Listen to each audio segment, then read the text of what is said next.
I have chicken that I got for $1.79 a pound. I've been letting it defrost and I'm getting it cut up into pieces for fajitas.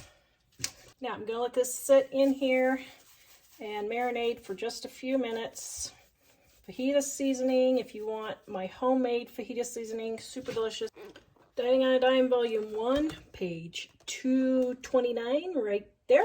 This is the fajitas recipe. The fajita seasoning recipe is in Dining on a Dime Volume 2 on page 337, right there. You can also get this recipe in the link in the description box. I absolutely love this powdered lime and lemon. So I'm gonna put a little bit in that. And I'm gonna let this marinate for a few minutes and then we're gonna let it start cooking. Okay, I have my cooking oil I store in this bottle so that it is easy to squirt. Don't have to take lids on and off. So I'm gonna start cooking this. Put a little bit of my dried jalapenos that I made from my garden. And some peppers from my garden.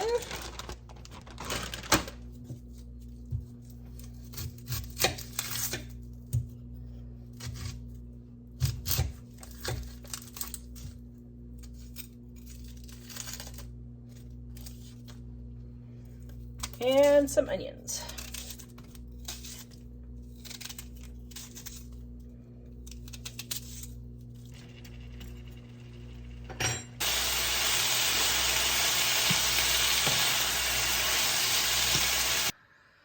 Okay, I went to go make fajitas and realized that all the tortillas were gone. So here's how we are going to adapt and overcome. Going to put a few on the plate. Oops. Maybe about 3 tortillas worth. Oh my goodness, what a mess. Great. And we have holiday chips from Christmas for, I think it was 50 cents a bag. And we are going to get some salsa and dip. And there is going to be dinner.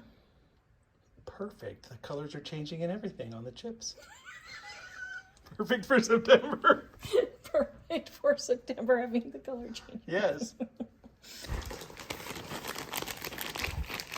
A little bit of cheese. A little bit of fake cheese. Little bean cheese here. Little bean curd cheese.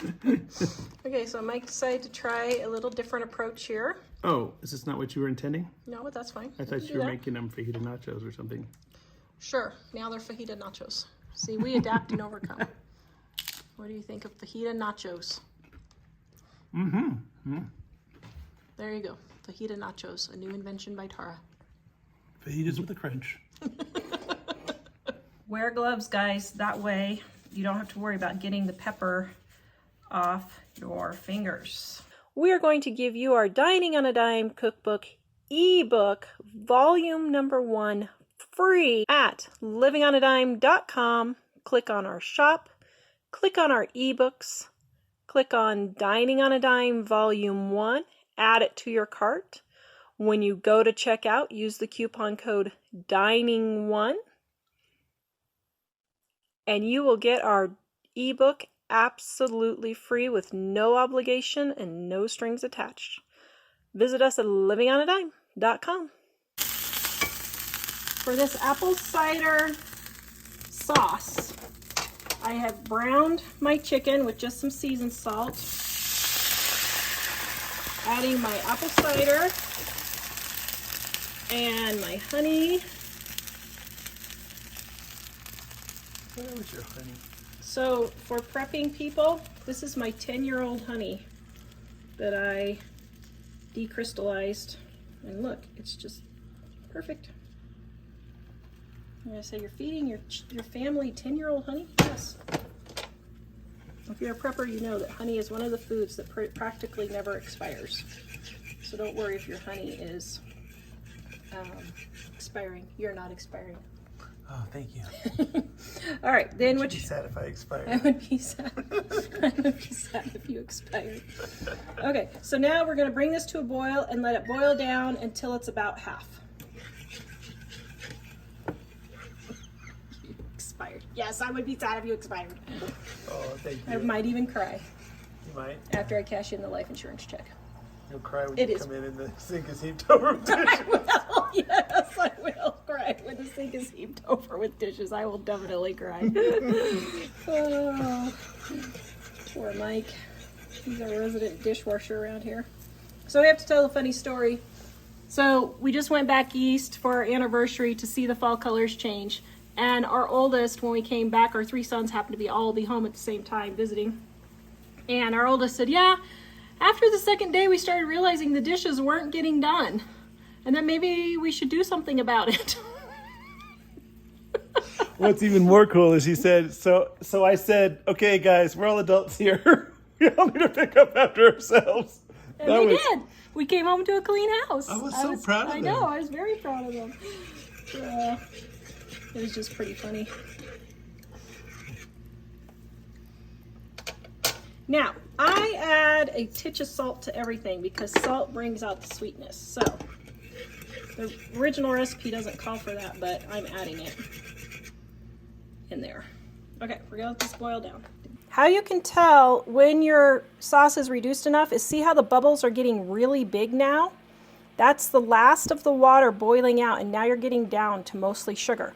So when you see these bubbles getting really big like this, then you know your sauce has been reduced enough. And look how nice and thick that is. Then we're gonna pour it all over our chicken. This is our lunch today, but we're going to go ahead and do a sample. More biscuits. Oops, wait. Okay. Very good. Okay. Now let's taste it and see. Our battery is running low, so we must, but let's do it without burning the hide off of our mouth, hopefully. Cool. In case the hide gets burned off. Now that is sugar, hot boiling lava sugar, so you guys want to let it cool first. Thanks.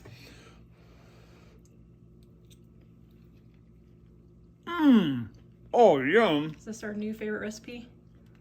It's very good. Am I going to have to freeze apple cider cubes for the rest of the year to make it? Yep, here I'm. Yay!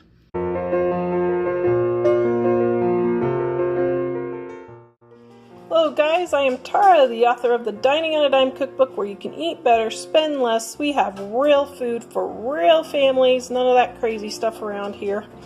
So today I'm showing you how I process chicken. So I got 3 packages of chicken. They were about $7 to $8 a piece at $1.99 a pound. 3 huge chicken breasts. You can see this one is over a pound. This is 1 meal for my family. So right now I'm testing a lot of recipes for our cookbook that's coming up. So I'm testing Chinese chicken this week. So I'm going to cut up all of these, and then I don't have to clean a cutting board and a knife again. I just spend 15 minutes getting all 3 packages cut up, and I will have 5 meals frozen, and then I have 4 meals that aren't frozen. So let me show you how I cut that up. Okay, so what I do is I just cut it all up into little pieces. I do strips. Then I go in and I cut it up into littler pieces.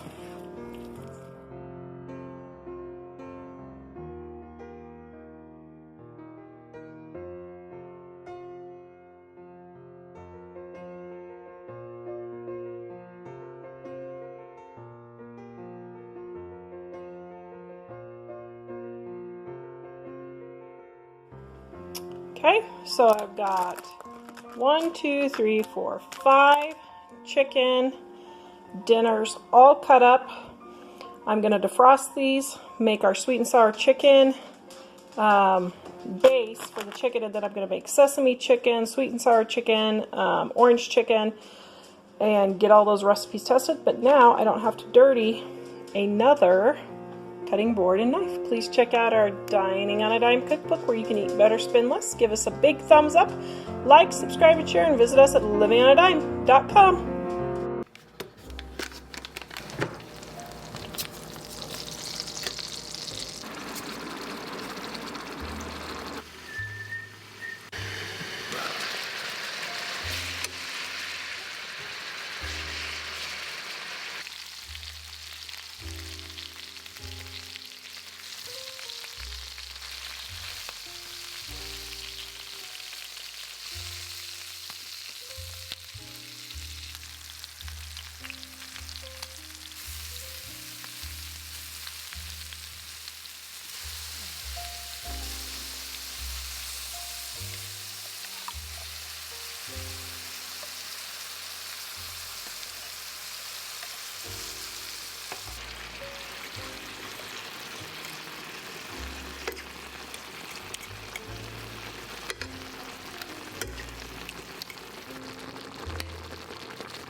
I found a really darn tootin' good deal at Walmart.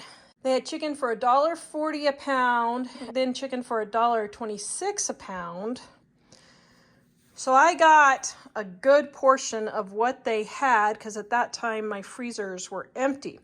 So when I find a really good deal like that, I will stock up. Now what's funny is, right before that I had stopped at the grocery store and they had it for $1.56 a pound,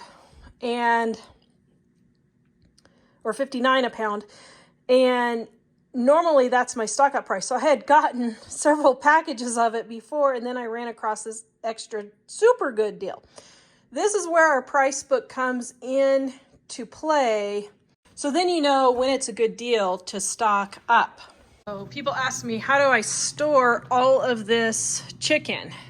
So what I do is I just throw it straight in my freezer. I don't even leave the plastic bags on. Mike did this because I never leave the plastic bags on. Well, unless it's dripping. If it's got juices that are dripping, then I'll leave the plastic bag around it till it's frozen. But I just throw it in like this, and I use it fast enough that I don't need to worry about it. I do not regularly. Oh no.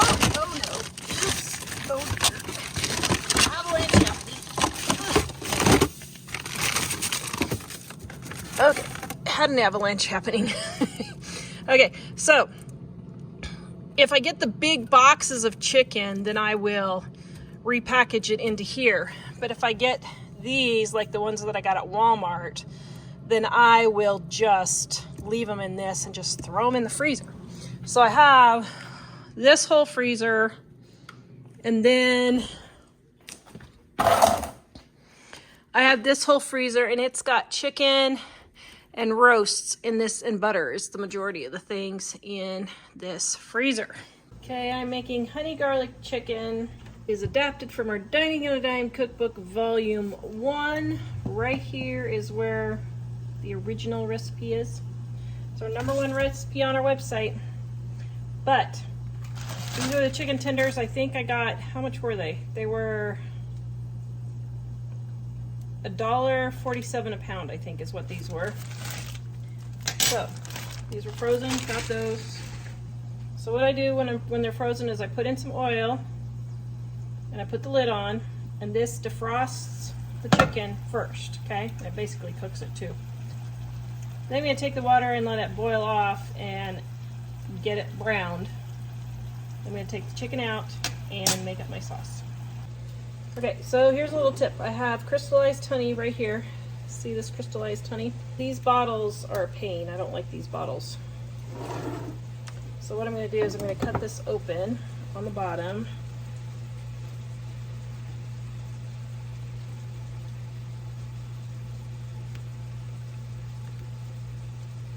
Well, one of these years, maybe I'll cut this open. Okay, maybe I won't cut this open on the bottom. I was doing it on the bottom to make it quicker, but I guess I won't. And then, what I'm going to do is let it start dripping into here.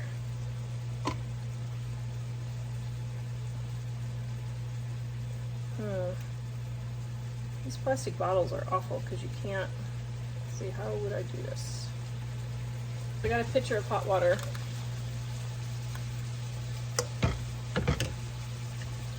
I'm gonna let it start decrystallizing in there.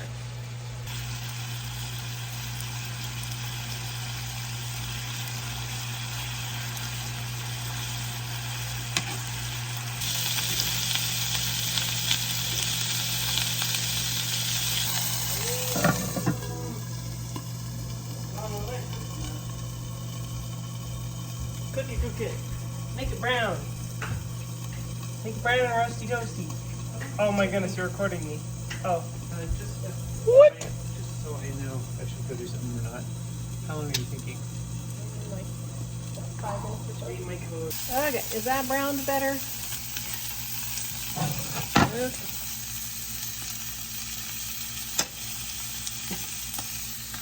I wasn't complaining to be about it. I was just saying. I was in there. It's like, I'm just saying. Okay, so now I'm gonna brown my garlic.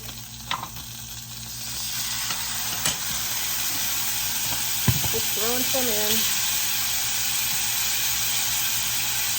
And I'm adding a little bit of butter. A little bit more seasoned salt.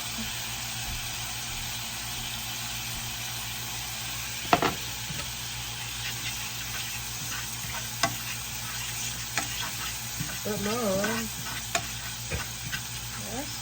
you should have done the garlic first, so all the chicken has that great garlic flavor. Then you cook it. I'm just kidding. I'm just kidding. Love you, Mom. Yeah, love you, Mom. Love you, Mom. Oh.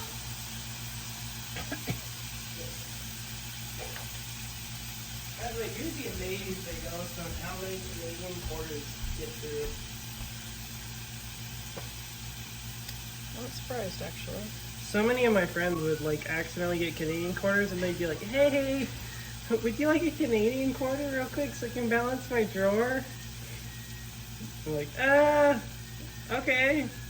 Did you know Mom and Canadian Dad? quarters, dimes, nickels, and pennies. Did you know Mom and Dad touched the Canadian border? You were trying to reach a garage sale. Yeah, I was. It was only not even a half a block away. I had some friends who were able to cross the border without actually crossing any like checkpoints. Oh. Because they went to the Glacier National Park. And they just walked over And the border. there's no border patrol there. You literally just have to walk across. Or, well, technically you like boat across this little lake thing. But yeah. There's no border patrol because it's a national park. Whoa. National park. Hmm. They're like, I was legally in Canada for like... Okay, now we're gonna. Okay, that did not soften quick enough. Ugh.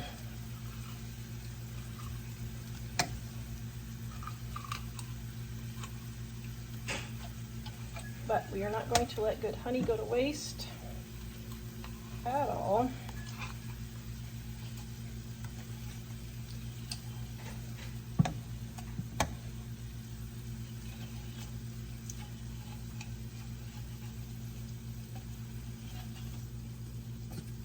Dollop of mustard. Okay, so now going to mix this all around.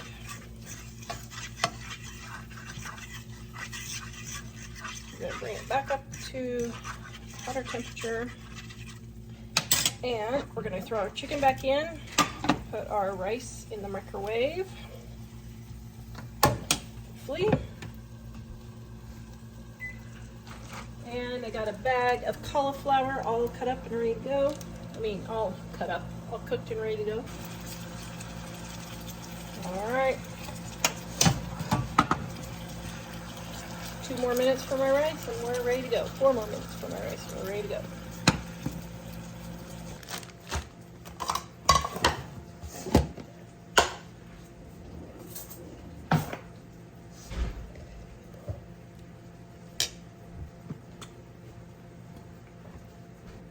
My favorite sauce for cauliflower. Mayonnaise with a squirt of mustard and some seasoned salt. Mike made this rice for lunch, so I'm using the leftovers. Honey garlic chicken.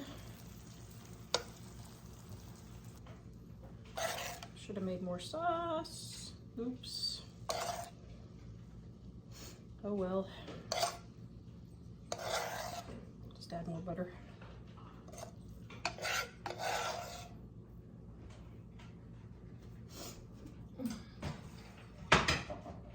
All right, come and get it.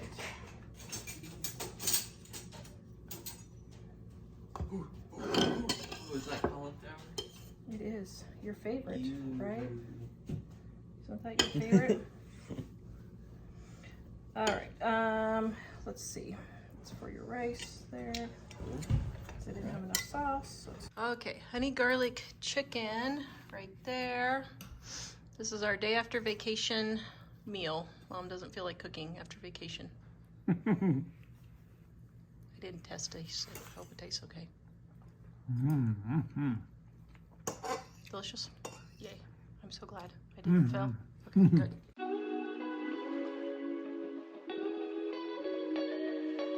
Hello guys, today I wanted to show you how I make my 3-ingredient, 4-ingredient, however many ingredient you want to make, homemade seasoned salt. This is my great-grandma's, isn't that cute? My great-grandma's salt shaker, so I like using it every day. This recipe is in our Dining on a Dime cookbook, volume 1, on page 393. You can vary the ingredients to whatever your family likes. I keep my salt shaker on the stove. So what I do is I put a few grains of rice in here to keep it from clumping. This is super easy.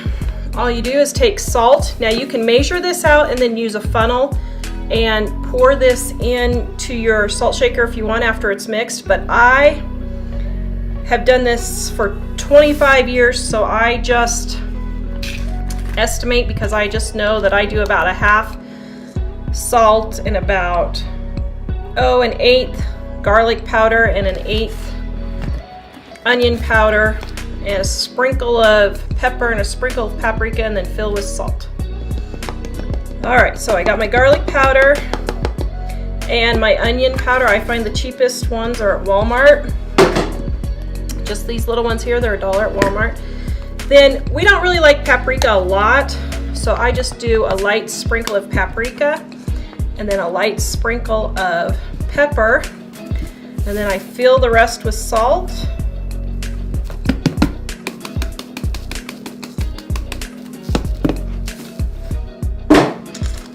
And then we just shake. This seasoned salt I use every single day for my cooking. This way I don't have to pull out garlic and onion and salt and pepper all separately. It's all there together and I just pick up one shaker and it's super easy, super quick, and it's all mixed together and I can save myself a lot of steps. This is your homemade seasoned salt. Please visit us at livingonadime.com. The recipe is in the description below. Honey that's gotten crystallized, I'm just going to stick it in the boiling water. It just takes a couple of minutes for it to dissolve. Okay, you can see my honey's all melted. And now, see, all the crystals are even off the side. And now I can go use it again. There's my little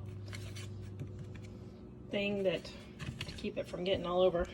I just store it right here in my cabinet, and there's my honey. No mess. Tonight I'm making barbecue chicken. I had this shredded chicken left over, frozen. So I just threw it in the pan with a little bit of water. I'm gonna put some barbecue sauce, throw it on some buns with some onions, and make some coleslaw, and dinner is ready.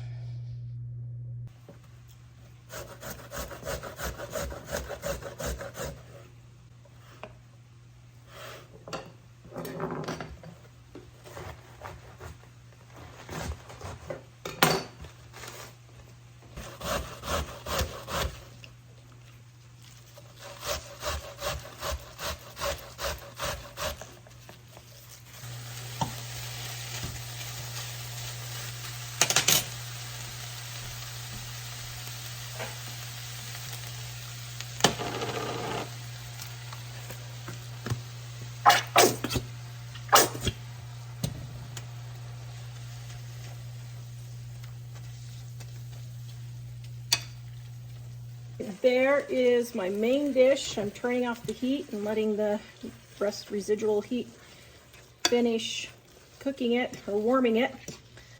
I got my camera right here, and the timer is at 3 minutes right now. So in less than 5 minutes, I will have dinner all ready.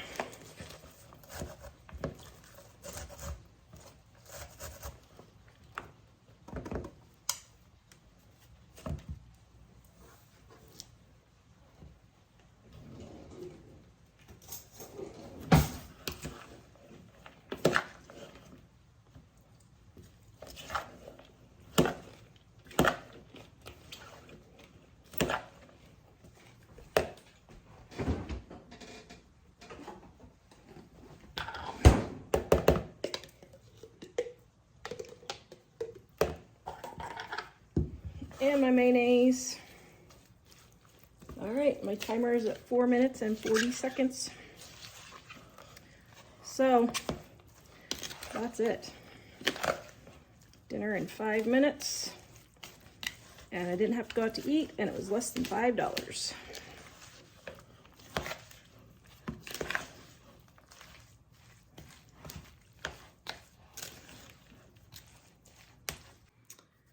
Make do with what you have. I thought I had bread and I didn't, but I have 2 hot dog buns left, so I'm gonna toast these, and our barbecue chicken is gonna go in these for our dinner.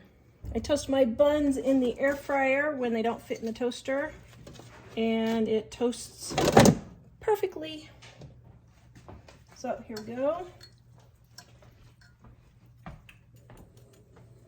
And if you want to add some onion, you can. But ow, hot. Moms, make do with what you have when you run out of buns.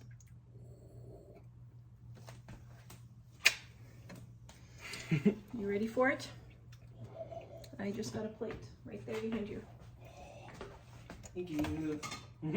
You're welcome.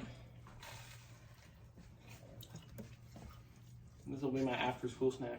You could do open face if you could do open face if you want, with some onion on top. Yum. Is it delicious? Yay. This is yummy. Here. Okay. Testimonial. Yummy. Even if it's a hot dog bun. Is it too weird having it as a hot dog bun? That's really good, actually. Yay. Here's my 5-minute dinner for 4 people for less than $5, and I did it without going out to eat. Okay, it's almost showtime. We're hurrying. It smells so amazing. Fall has exploded at our house. I came in the house and I thought, what is that amazing smell? Yum. Yum, yum, yum. Yours is open-faced. I see. Is it? Yes. Just go with it.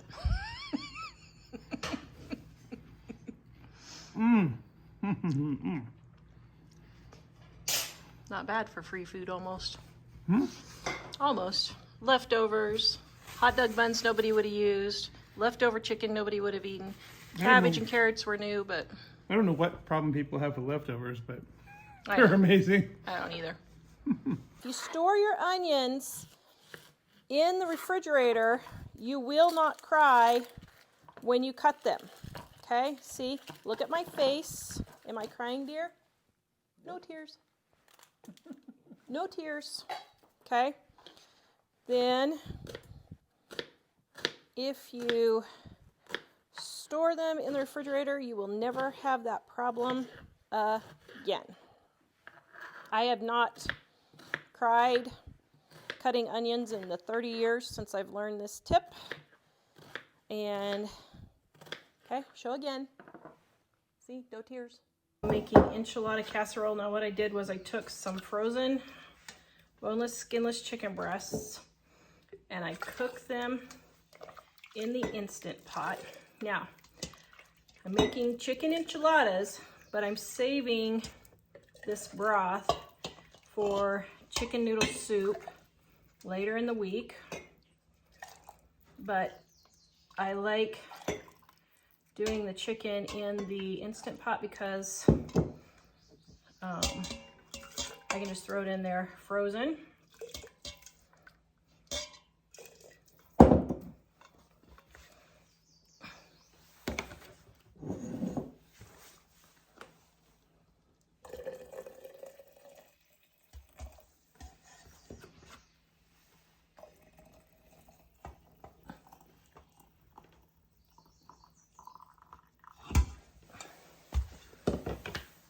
Then what I'm going to do is I'm going to take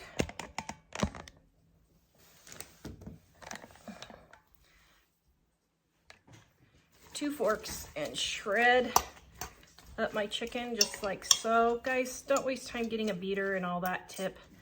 That's just crazy to have to be cleaning beaters with chicken stuck in there and picking it out and all that. Just take two forks. Super easy, and if it's just for your family, you can use the forks for eating dinner then.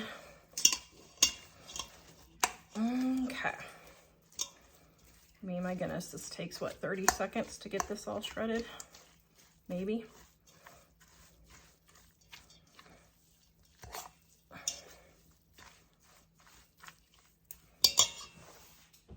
Now, I usually add my homemade seasoned salt, but I don't have any made right now, so I'm just going to make it by itself. So I've got salt, onion powder, garlic. This is homemade taco seasoning, guys, basically. So you can use a packet of taco seasoning if you want. And chili powder. I don't buy taco seasoning because it's ridiculously expensive, and you can pay the same amount for one packet of taco seasoning. You can probably make the equivalent of, oh my goodness, probably 30 or 40 for homemade. So I don't know, I haven't done the math, but it's a lot. Okay, get that all shredded. Okay, now we're gonna make our enchiladas. Okay, I'm having a birthday party. Normally I line this with foil, but today I'm not. Oops, piece of fuzz. Oh, good grief. I am going to just wash my pans. I don't really mind washing pans, so it is not a big deal to me. Now I'm making enchilada casserole because it's easier.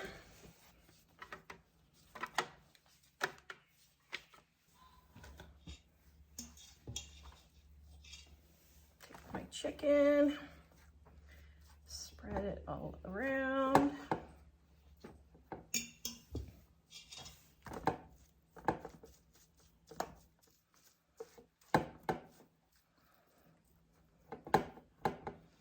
Yumma-rummo. Okay, and just put a little bit of enchilada sauce.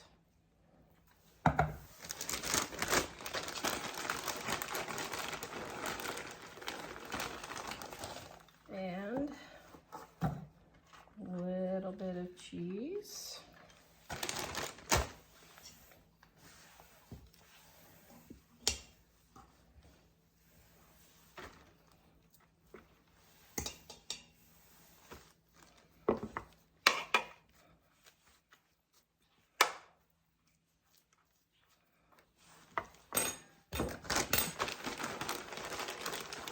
this one I'm gonna do half dairy and half goat cheese because Mike and I are dairy free.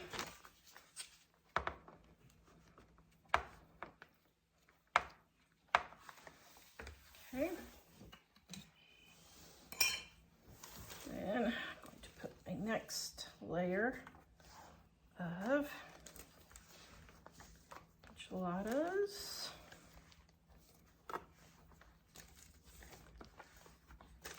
Or I mean, enchiladas. My next layer of tortillas. And this one, I'm just going to do a little bit of cheese.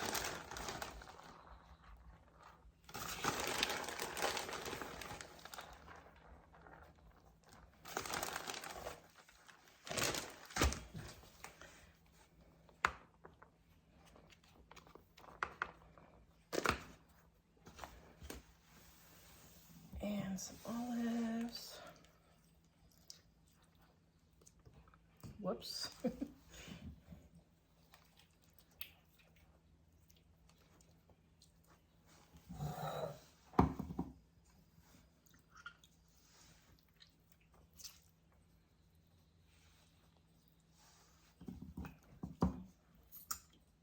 Now I'm not putting onions in here because Mom doesn't like onions.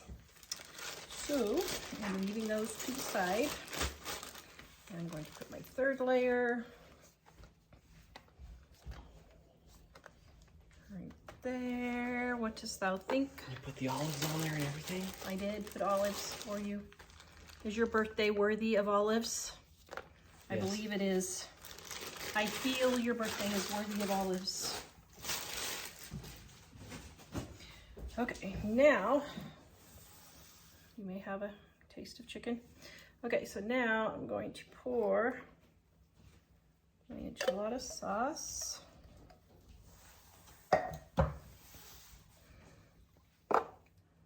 All over. Is it delicious? Mm-hmm.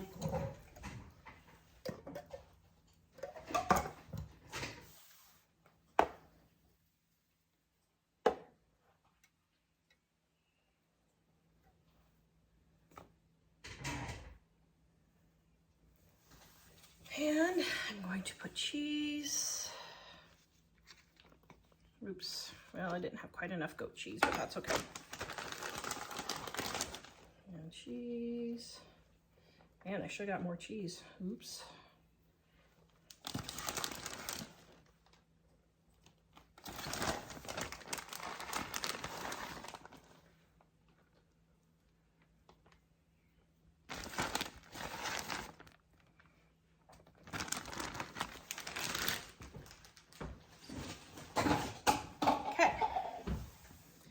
That's what you do, guys. You just make do with what you got.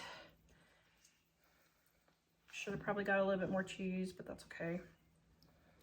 I'm gonna add some onion or some olives on top. Now, I just made dinner for 11 people, and this cost me 3, 4, 5, 6, 7, 8. So this cost me about $10 for dinner for 11 people, or for the main dish. And then I'm gonna have some Spanish rice also. Oh, good grief, there's 3 left in here. Let's just throw them in there. Okay, now we're gonna put this in the oven and let it start baking.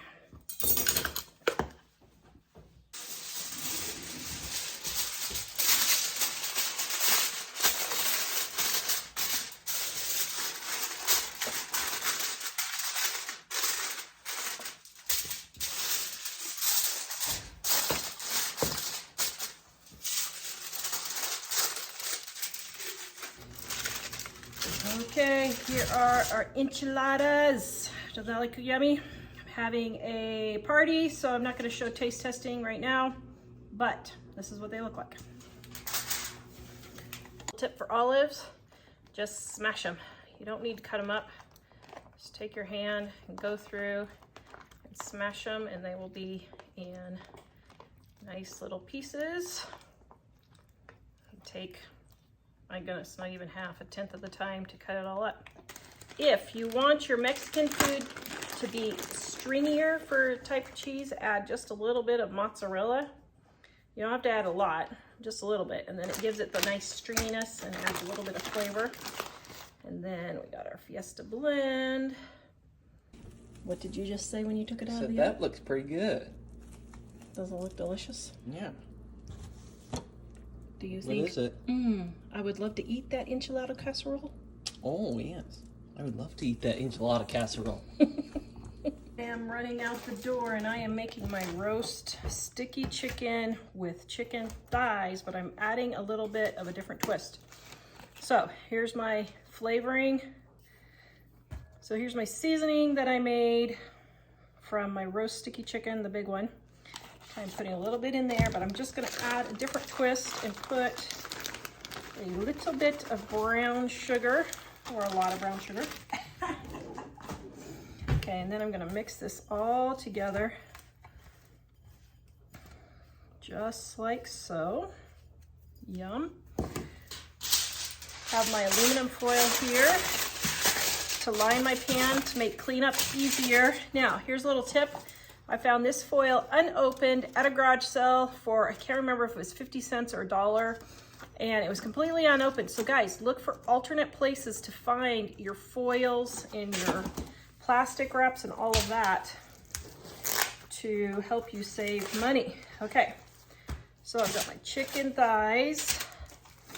I'm gonna put them in here. Then, just going to sprinkle some on the bottom.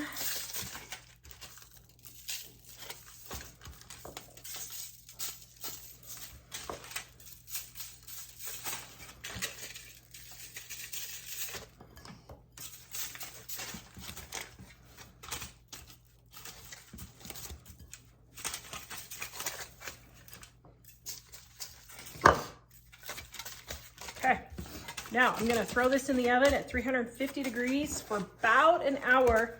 Now, if you have extra leftover, just put it in a baggie, put it in the freezer, and you can use it next time. Okay, I've got about 10 minutes left, so I'm gonna baste it. Probably should have basted it before, but today's been one of those days.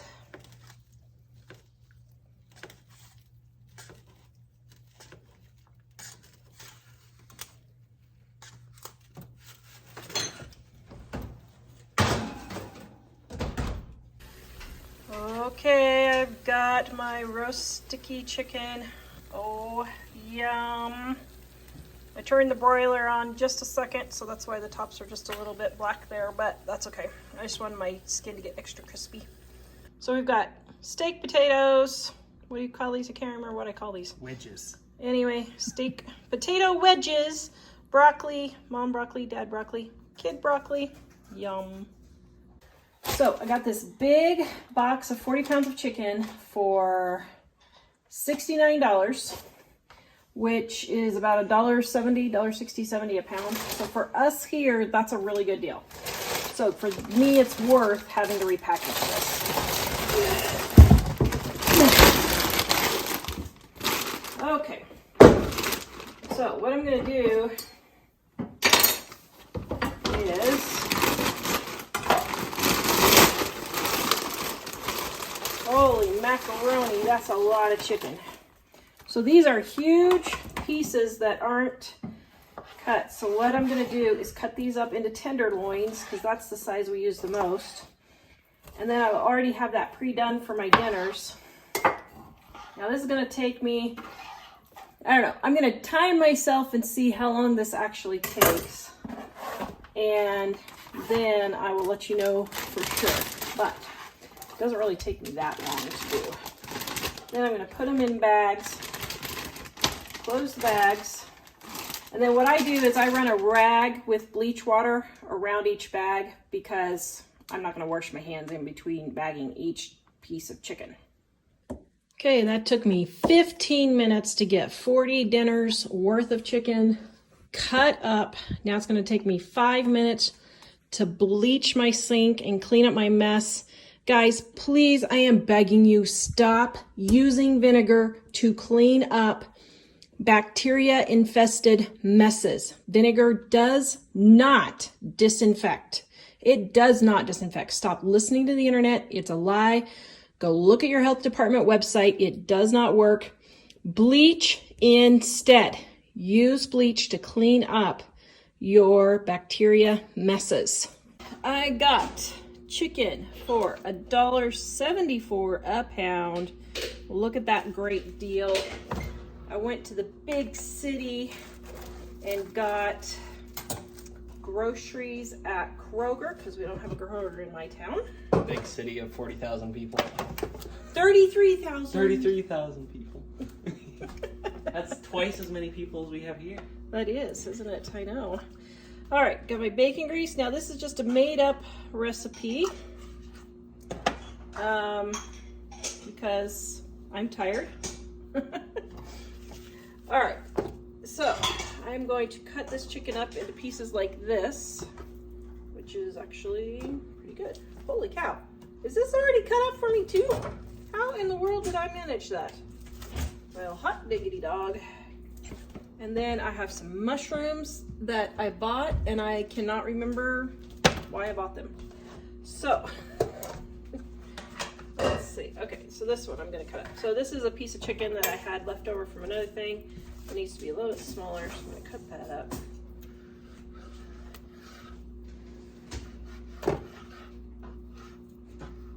All right, now I'm gonna take my seasoned salt that I always keep on my stove. This is garlic powder, onion powder, paprika, salt, and pepper. The recipe is in, thank you, my favorite dishwasher unloader man. And this way I'm not pulling out several bottles every time I need to season stuff. I don't go in and buy season packets. That is one reason why. Okay, so I got some bacon grease in there, and I'm gonna put my chicken.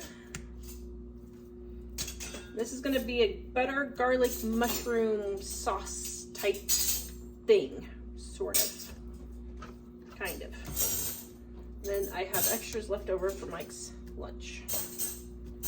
Shove them all in there. Okay, there we go. Okay, so now I'm gonna go wash my mushrooms.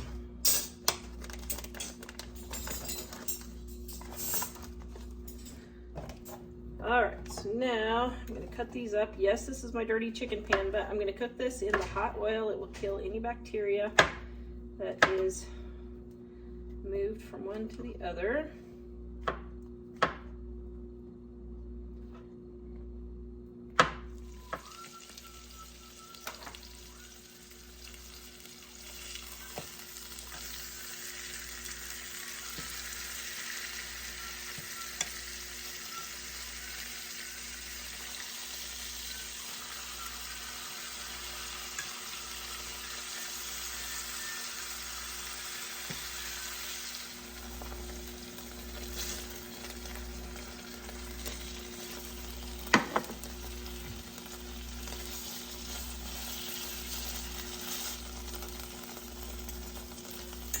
Okay, so now I'm going to take and add some butter.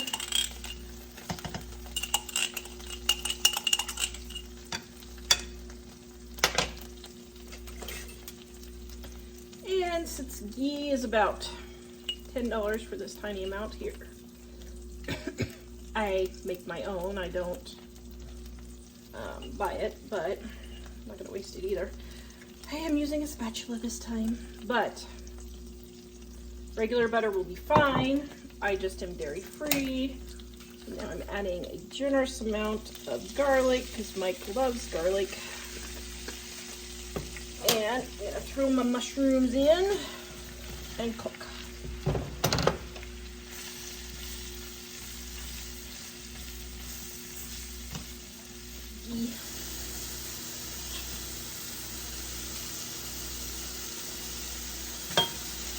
Okay, well, not quite that amount. I got this one now in the fridge.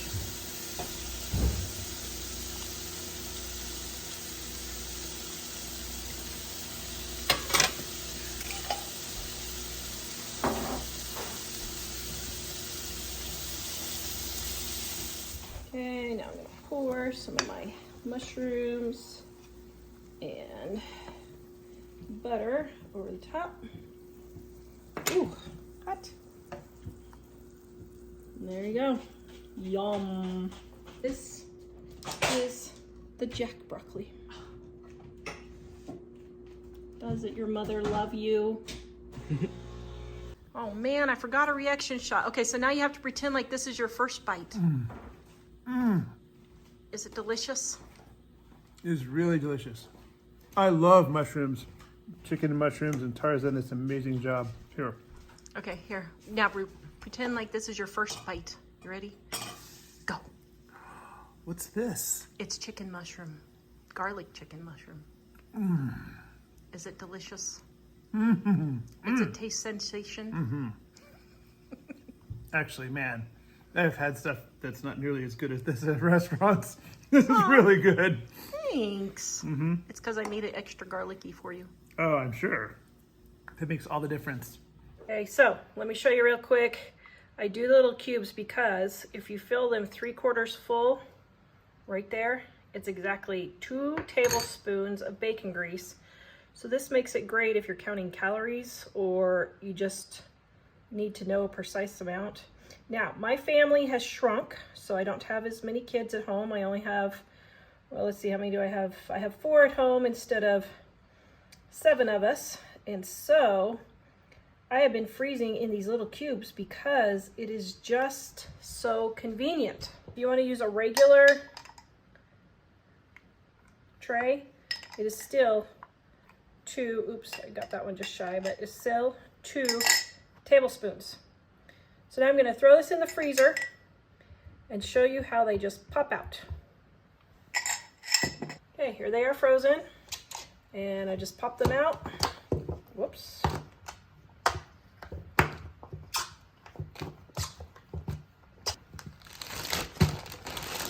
I store my bacon cubes just like this in the freezer, and I take one, rub it all over my griddle, just like so. There we go. Then I just throw it back in there. I have my water in my pan. I have my leftover chicken and the chicken broth that was still in it. My chicken is very tender. Don't even need a knife, actually. Okay. Pour all that in there. It is gardening season. Ain't nobody got time to cook. So, my leftover shredded chicken. Okay, I got my onion here.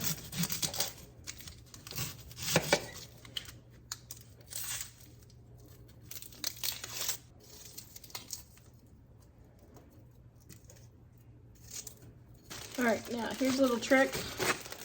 I cannot find my potato peeler, so just take a knife and just scrape off, just like so.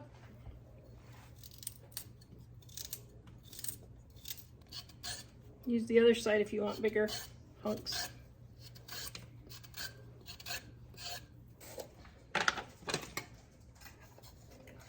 My chicken bouillon.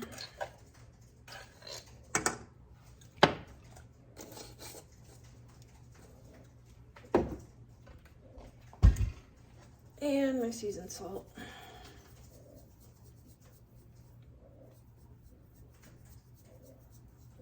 All right, we're just gonna let that warm up about 15 minutes or so until the carrots are cooked.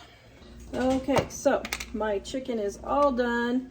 I've got cornstarch with some water here, and I'm going to add this to my boiling chicken to make it a little bit thicker.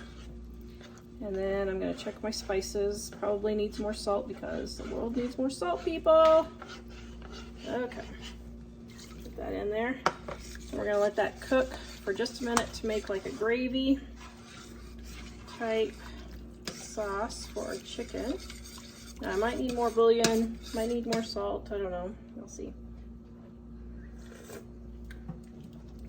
Well, it's pretty good.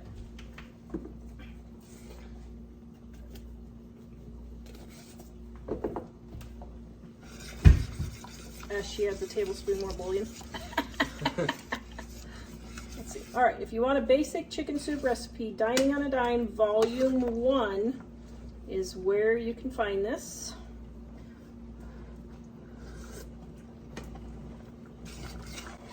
Oh shoot, did I get too salty now? No, I hope not.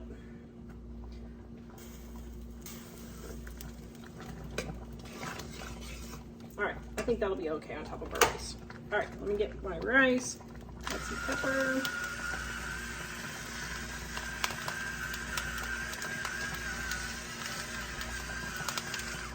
So, here is our rice and our chicken. And there you go, all in one. There. Okay, thumbnail, very nice thumbnail. Okay, now. Oof. It's super hot. Don't burn the hide off your mouth. Super hot.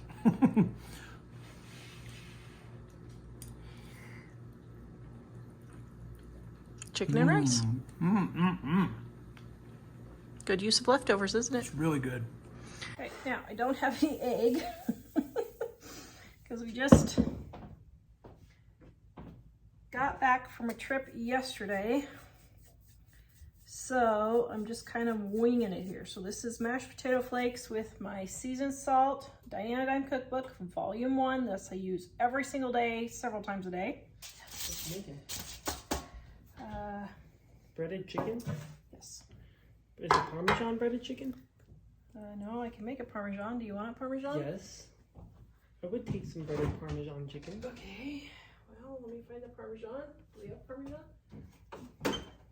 Okay, so now I'm adding Parmesan. Okay, so get my chicken here. Had it defrosting. So I'm going to cut it up into chicken tenders.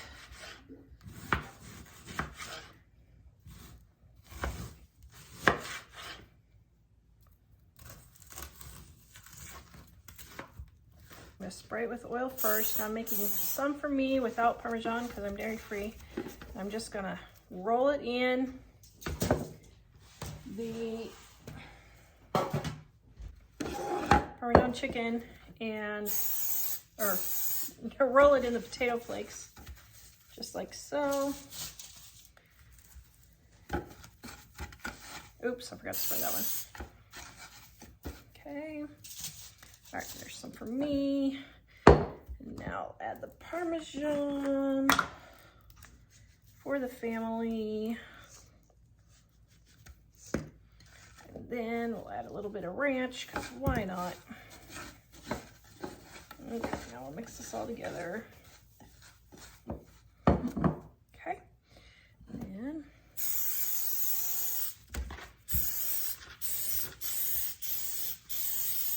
the rest in my pan.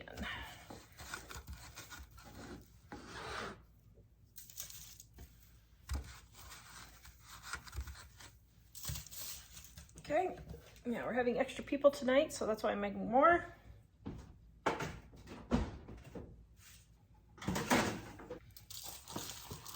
Okay, now see how I have all this left over? I'll put this in a freezer bag and freeze it so I can reuse it for another day, and then I'm not throwing all of this away. Okay, have it in the oven at 400 degrees. And there is the chicken. Okay, I'm making dinner and I'm gonna show you what I'm making for dinner tonight. So first, the potatoes. I'm just making big potato wedges, steak fries. I don't know, whatever you wanna call them. So I've washed and I'm cutting up my potatoes. Now you can peel your potatoes if you want, but I don't feel like it today, so I'm not. Okay, then I'm going to spray with some cooking spray, and then I usually make the ranch out of our Dining on a Dime cookbook Volume 1, but I happened to get this from a friend or something, I can't remember. Now part of these I'm going to leave for me. because I'm dairy free. And then get this all. Usually I use the ranch and dining because it's dairy free, but this one isn't. Okay, now I'm gonna throw these in the oven at 400 degrees. All right, there are the potatoes, and there is the chicken, and I made a salad to go with it.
You want to get your chicken out of the package, drain your extra juices off in the sink.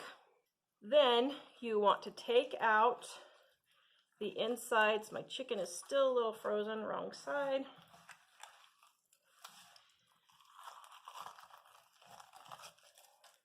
So then what we're going to do is we are going to take, and inside the cavity, we're going to take our seasoned salt.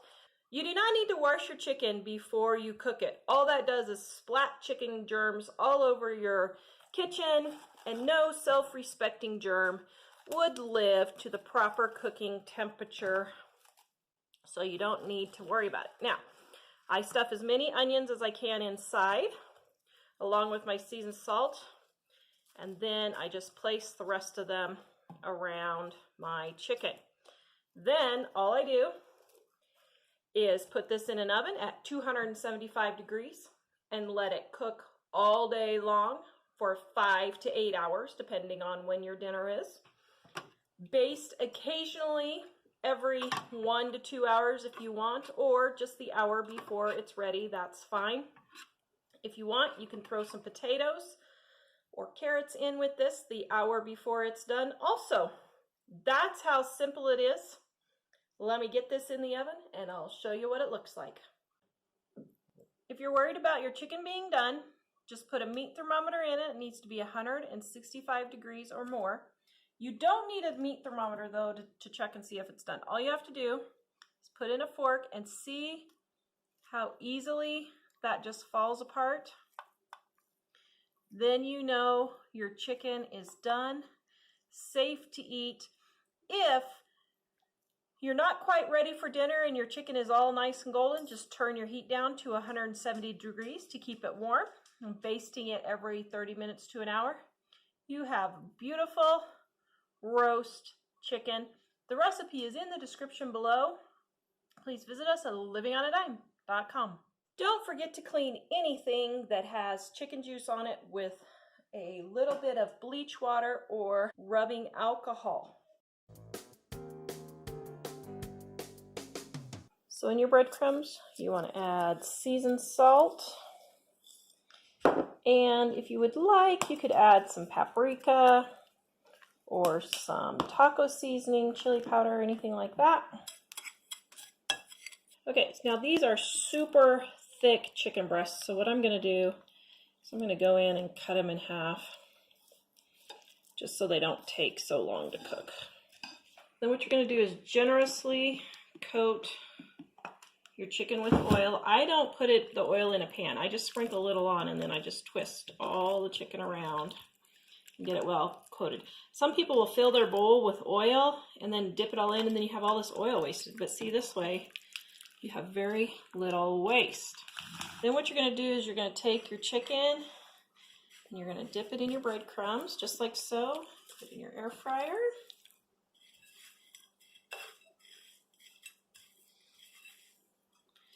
Then we're going to fry this for 7 minutes. Turn it over, fry it for 3 to 4 more minutes. If you're wondering if the chicken is totally done, take the thickest piece of chicken and run a thermometer, and it should be at least 165.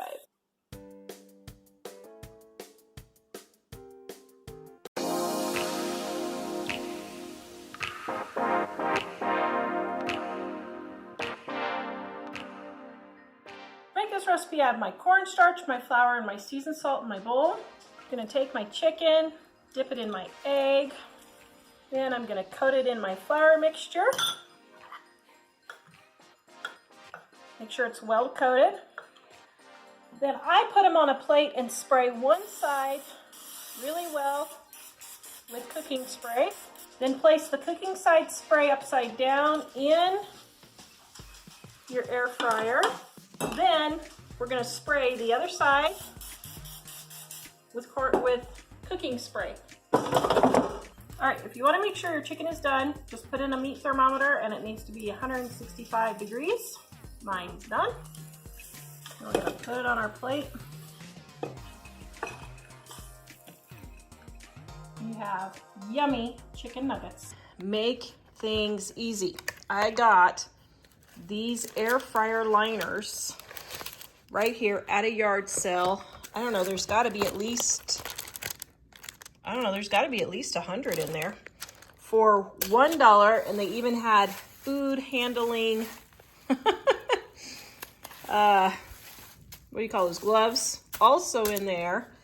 So this will make cleanup so much quicker for your air fryer. So get these things. If I'd rather have you buy these at around a penny or so a piece. I don't know. I need to go look up and see. But I'll leave the link in the description below. But I'd rather have you buy these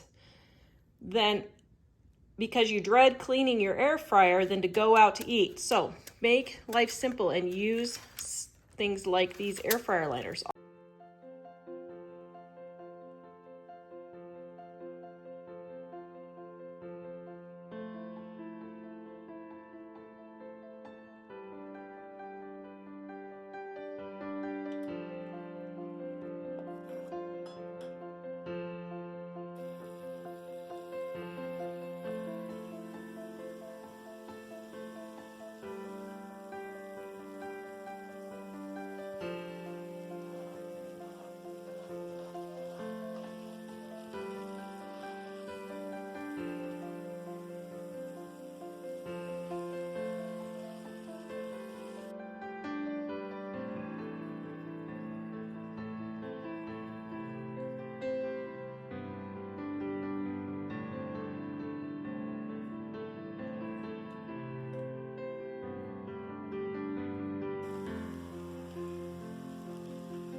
Okay, my chicken was frozen and I need it quickly for dinner, so this is the pan that I'm going to be frying it in. So what I did was I took my chicken and I put it in hot water for about 15 minutes and it defrosts it, but I don't have to clean another container to defrost it.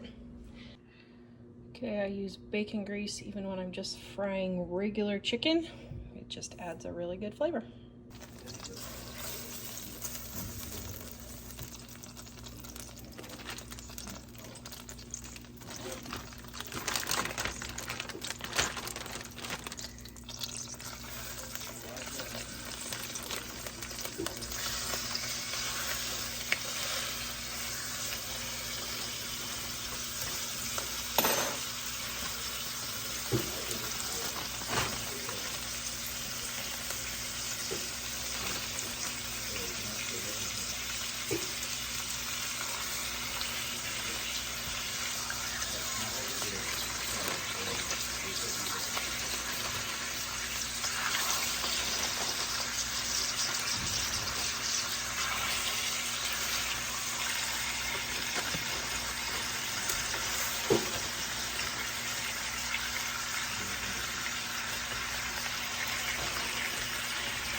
It would have been a hard process. Can you get me some rice, Mike?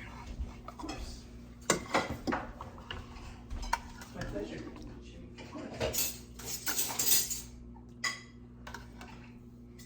Wait, so is Austin coming? Did he tell you? I don't know. Should have asked him to text you and let you know either way. I never responded. Okay, we are doing thumbnail time. Perfect. Okay, now we're doing testing time. Oh. Okay, here we go. There's what we're having. It's an all orange dinner tonight. Don't worry the hide off your mouth. Mmm. Delish. It'll be really good for your eyesight. That honey baked chicken is like, is that our #1 recipe? Yep, number one. There's a reason for it. It's really good.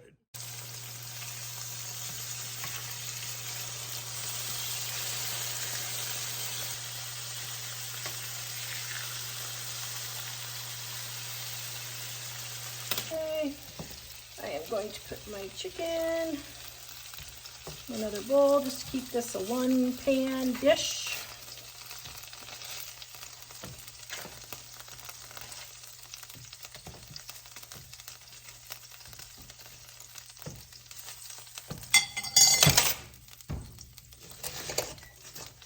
And I'm going to cut up my onions.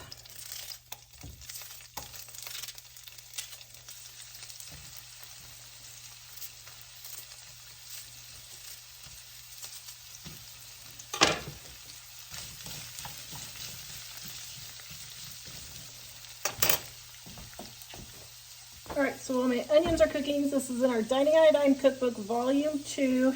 It's adapted on page 242 for the orange chicken. Now, I don't know, on my other channel, if you watch, I did an orange marmalade test, and I tested homemade orange marmalade. Well, we have orange marmalade coming out of everywhere. So, instead of using orange juice, I'm going to use the orange marmalade and add a little bit of water to it. And then add the rest of my seasonings.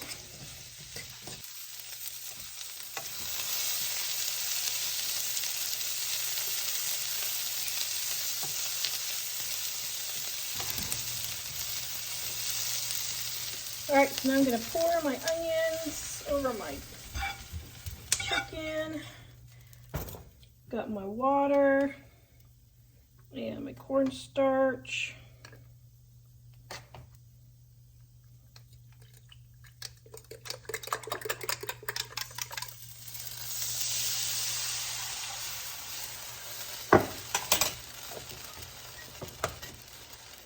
Then I'm putting in my orange marmalade.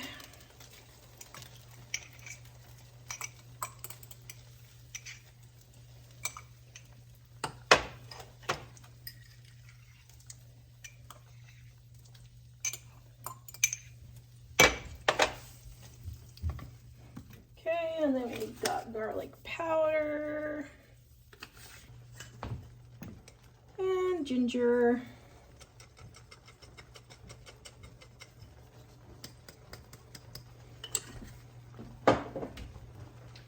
And my rice vinegar, and my pepper flakes.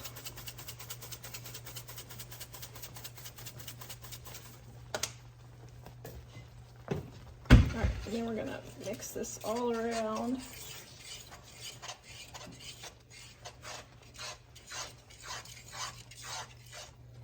And I'm not gonna add the sugar because I already had the sugar from the orange marmalade.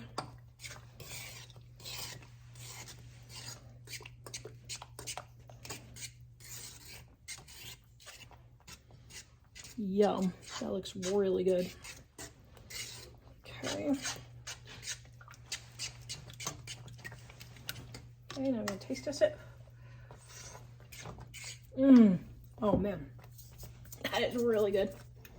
Okay, add some salt. And I'm gonna make a little bit more water just to make it a little thinner.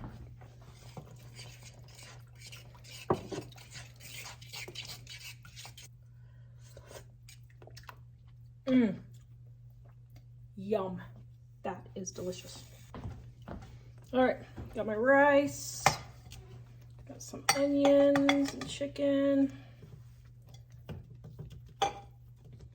Maybe.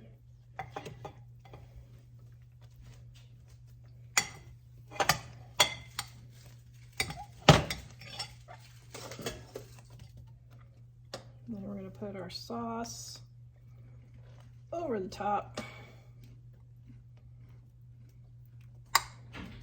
Wow. That looks delicious. Okay, we're taste testing. This looks delicious. I don't know what it is. It's orange Chinese chicken, sort of.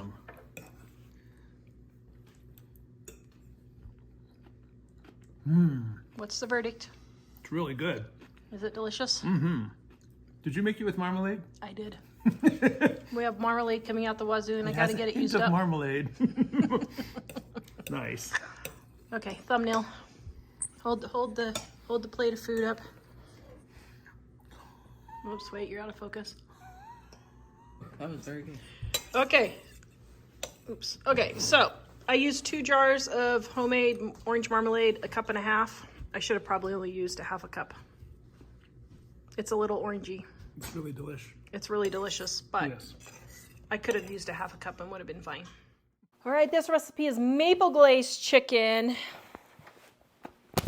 Dining on a Dime cookbook, page 2 something. What, 51? Is that right, dear? You can see from all the splatters that we love maple glazed chicken in our house. Okay, as you can see, I got this chicken for $5.24, so that makes it $1.26 a pound. I bought all they had. I think there was like 6 or 8 of them. My chicken is not completely defrosted, which is fine. So these chicken breasts are actually 2 servings. So cut them in half, like so, because they're so big. And that also helps them to cook quicker. Okay, now let me spray my pan here.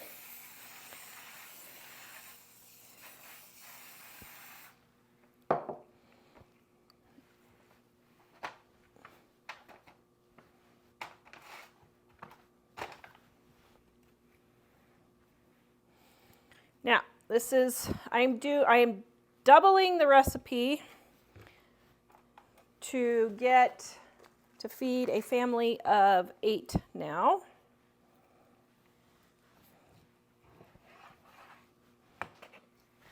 One, 2, 3, 4, 5, 6, 7, 8 is a baby, so that's not going to count.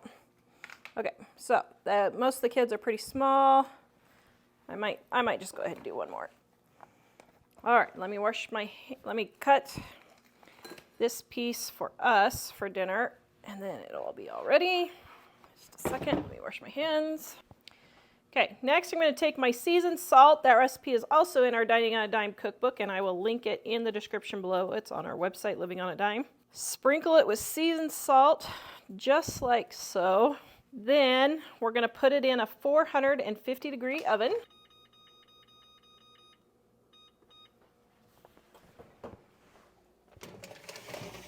And let it cook.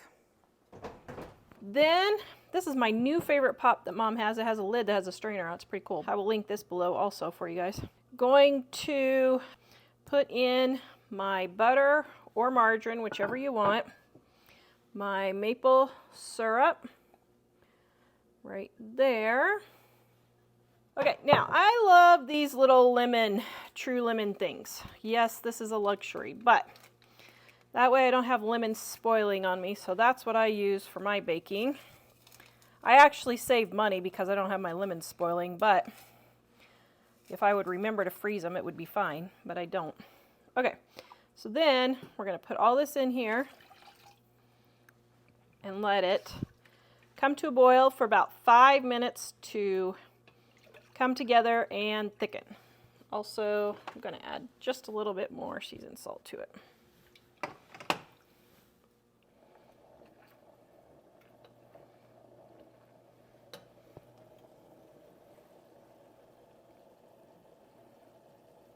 Okay, now when it's done cooking about, oh, that's not good. did I just drop in there? Oh no. Oh dear. Okay, this is a situation. A crisis is being averted as we speak. Maybe. Oh no, it's getting worse. Oh dear. Oh my. Oh dear. Oh. Now it's gonna melt to the floor. Okay. All right, this is my silicone mat. Now can I get it back under? Oh my. Oh no, now my pot holder is on fire. Oh dear. Okay. Oh dear. Now I'm burning myself. Okay. This is not exactly how I would recommend doing this. Ow. Let me go put water on my burn. This is a day in the life of Tara. Yeah. Oops. But see, look, dear. God gave me this moment to enjoy the beautiful tree with the leaves falling, the cleaned up garden for the winter, the light, gentle rain. What do you think, dear? I think that's true. Now, for those of you like me who have issues burning yourself, I always keep some aloe with pain relief in the cabinet to put on immediately. Yes, back to what we were doing. Now I've got my chicken here, so I'm going to put my maple glaze over the top. Oh my goodness, yum. And I'm going to let this finish baking. Okay? Doesn't that look good?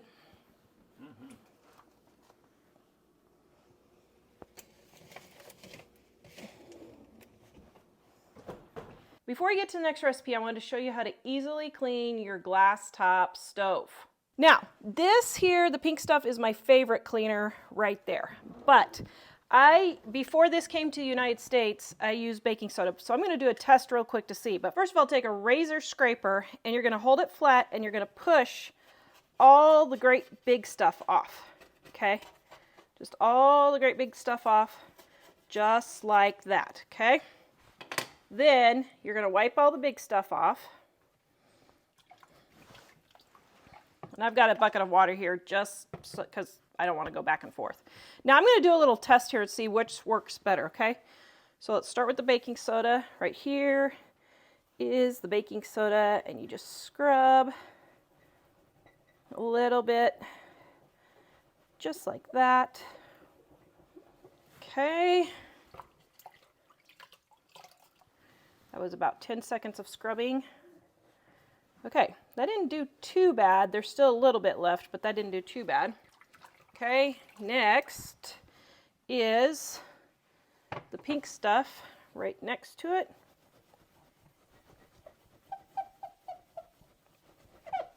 Now you can feel the friction when it gets clean. You can feel that the friction stops on your stove against the stuff that's baked on. So, okay, sorry guys. I've used baking soda for years to do this, but I can already see right here the pink stuff. This is a scratch on my stove, but the pink stuff did better than the baking soda. So, link in the description below. Maybe the soft scrub would also work for this, but love this stuff. That's how you clean your stovetop.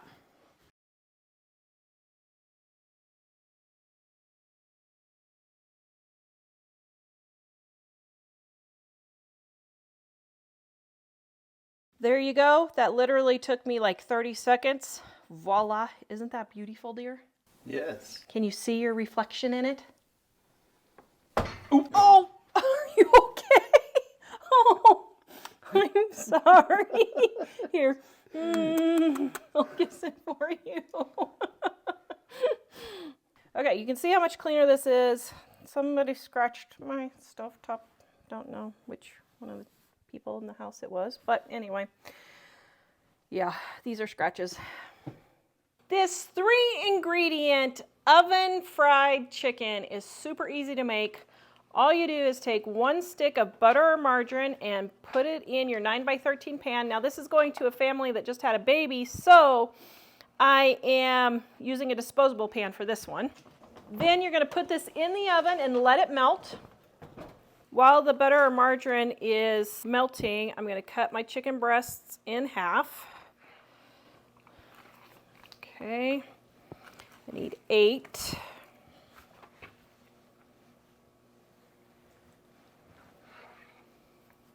I just realized this is for the home ec teacher at school. It better taste good or I'm in trouble. Oh no.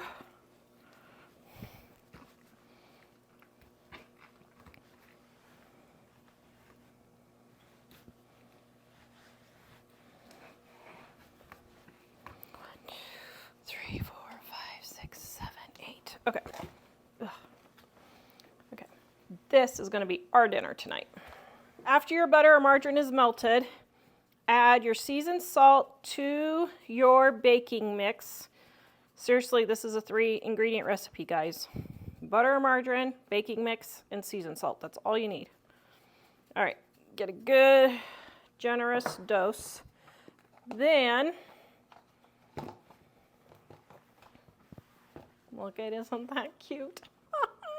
Oh, I love gnomes. Okay, now back to work.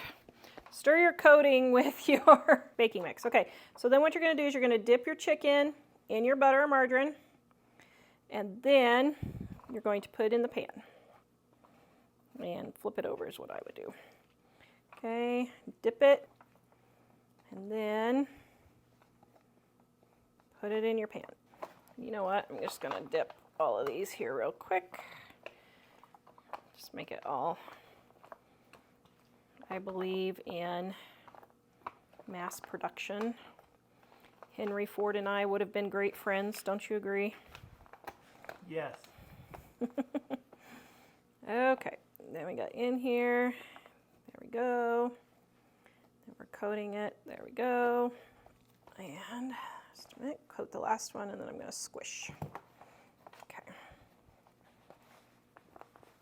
Okay, now here's a little tip on coating. You really don't want to save this because it'll have bacteria from the chicken. But if you're really wanting to save money, cha-ching! Isn't that cute? Okay. Then what you can do is you can freeze this and add a little bit more to it next time, defrost it, and then use it. Okay? All right, now we're going to put this in the oven to bake.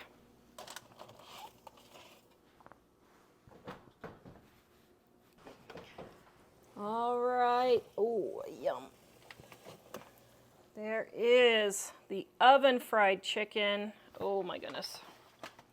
Doesn't that look delicious?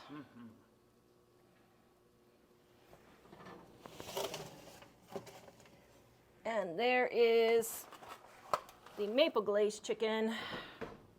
Now, since this sauce is so thin, I'm going to let it reduce just a little bit. So I'm going to pour it in the pan and cook it down just a little bit so it's a little bit thicker. What I'm going to do is I've got a little water here, and I'm going to sprinkle just a bit of cornstarch in there.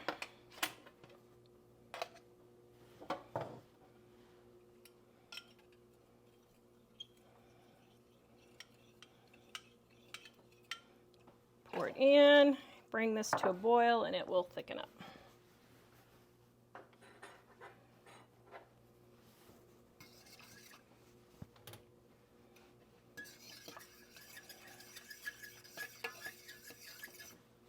Okay, I'm going to taste test it.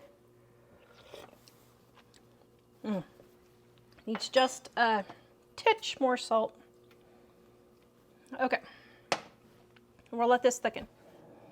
All right, you can see it's starting to bubble up and boil. See how much thicker that's getting?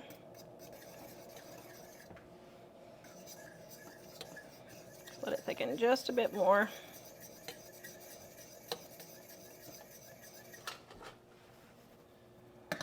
Okay, see how much thicker that is now? Ooh, perfect. Then we're just going to pour it all over the top. Yum! That looks amazing. Now you're jealous for their dinner? Yes. Although if we get the stir fry, I'm okay. That's what we're having tonight. All right, maple glazed chicken.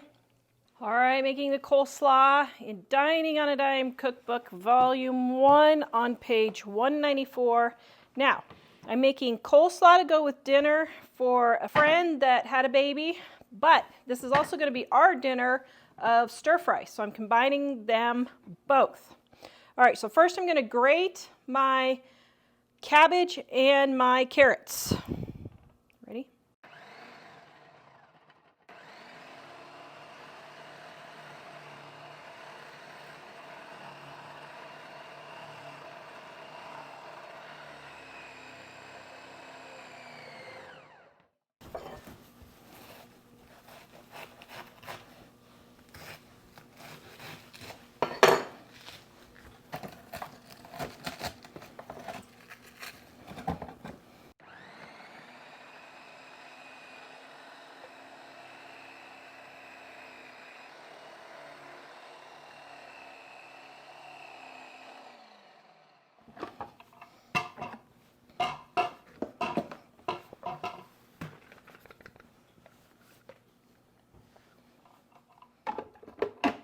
Now, what I do is I grind up what I need for cabbage for the entire week if I'm eating it a lot this week, and just get it all done at once.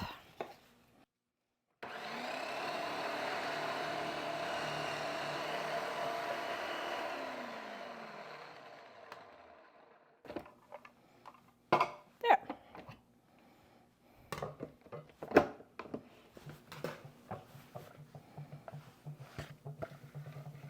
All right, let me clean up this mess briefly, and then we'll make our coleslaw.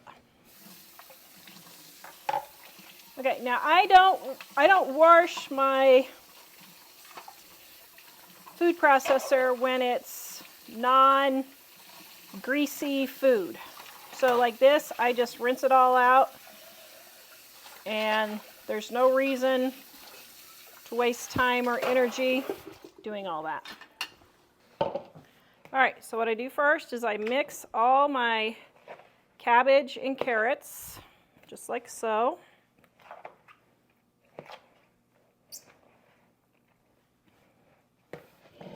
Then, since I'm using it for a couple of different things, okay, so I have my coleslaw here, and now I'm going to add my mayonnaise. And just a little bit of sugar, and that's all you do. It's like super simple. If you want to mix your mayonnaise and sugar together before you put your coleslaw in, you can, but I don't. I just mix it all together.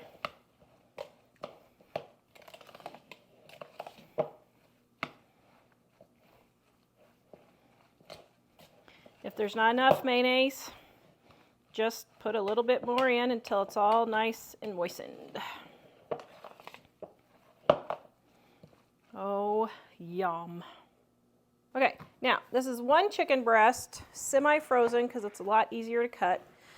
And I'm going to cut it into smaller pieces. Now normally I use shredded chicken for this because I always have shredded chicken left over.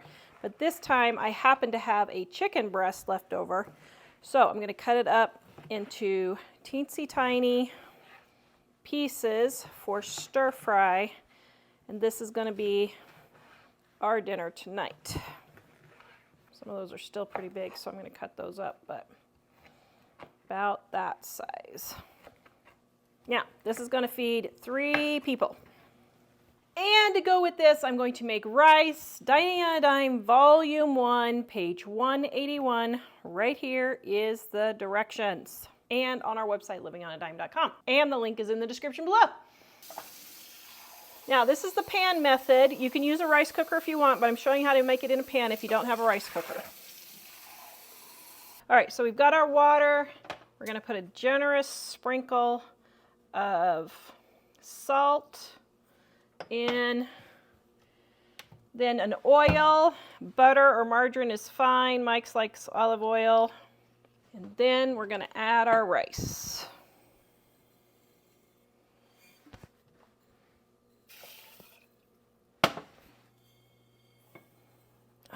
figures. Okay, got the extra rice.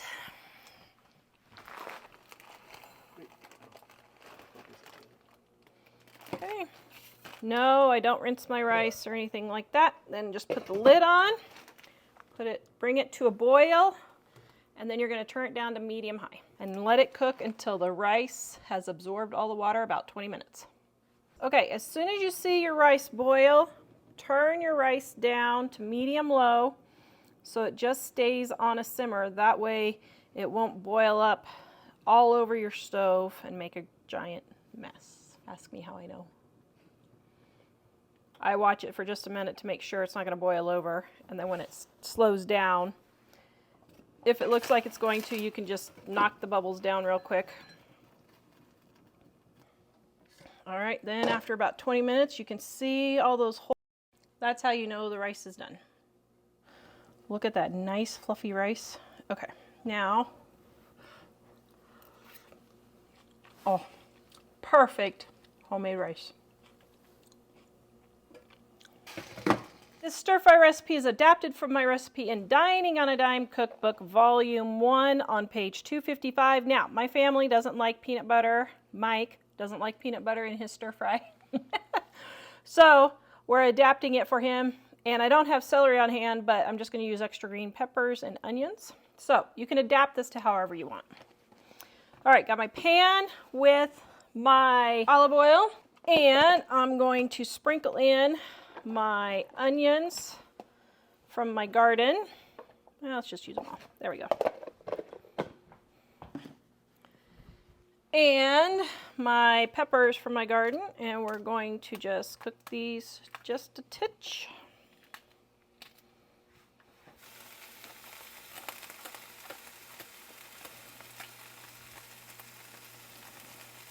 Okay. So I'm going to let this cook for just a minute. Okay, I'm going to put my chicken in next. I'm just going to get this all cooked and browned.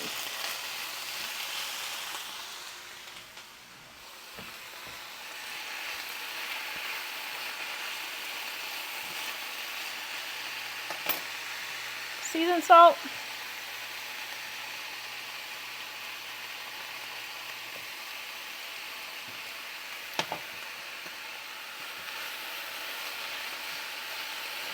Smells good. Thank you. Okay, so now I've got my chicken all brown, so I'm going to put in my cabbage. Not using it all because some of this is going for coleslaw. Okay, so now while this is cooking down, I'm going to make my sauce.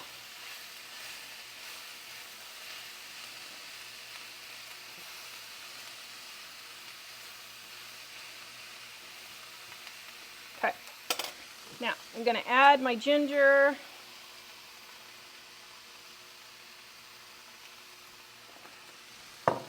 And my seasoned salt, which has garlic, onion, paprika, and salt in it. This recipe is in the description below and in our Dining on a Dime cookbook.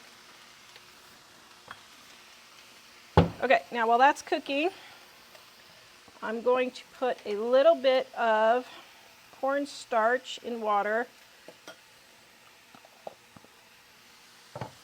to make a little bit of a sauce here.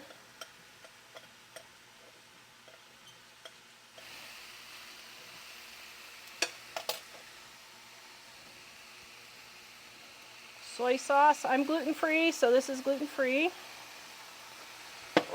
And my hot pepper sauce. And my cornstarch water mixture just to thicken it all up a little bit. That smells amazing. Are you ready for dinner, dear? Yep. Okay. Let this thicken for just a minute. And there you have stir fry. Yum. I'm making roast sticky chicken in our Dining on a Dime Volume 1. Oh my goodness, this is such a yummy roasted chicken. All right, got my chicken for 97 cents a pound today. So this is one of my favorite recipes to make. So what I do is I 10 times the recipe, and then I just put it in an empty spice jar, which I've got one right here, and I'll just put it in an empty spice jar. Oops, empty out my dill. And then I won't have to keep making it over and over again.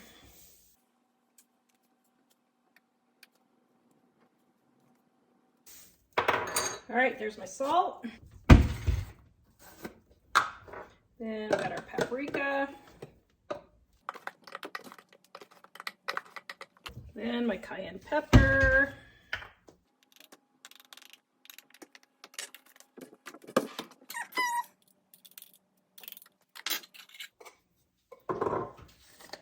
And my onion powder. And garlic powder. And I don't have any white pepper on hand, so I'm only going to use black pepper.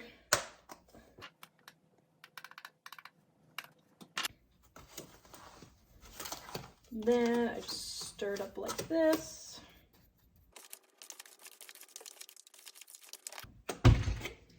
I just pour it in my empty container and mark it.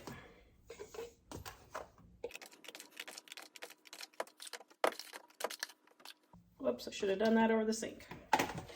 Oh well. Live and learn.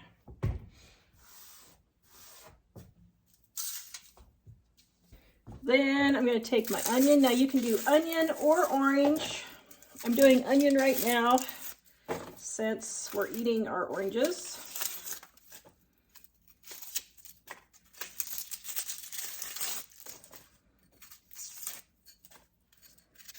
And guys, here's a little tip.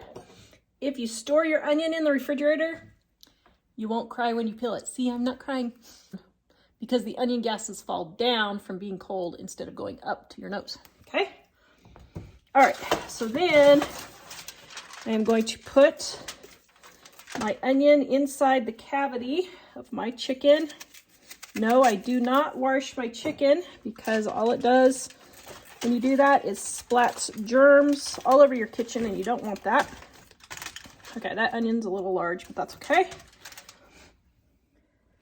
Okay, now I did this wrong. I should have put the spices inside first, and I didn't, but that's my fault. But just rub it all over your chicken. Turn it over.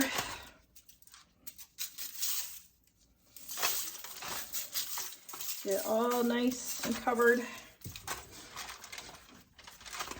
Okay, then we've got the breast side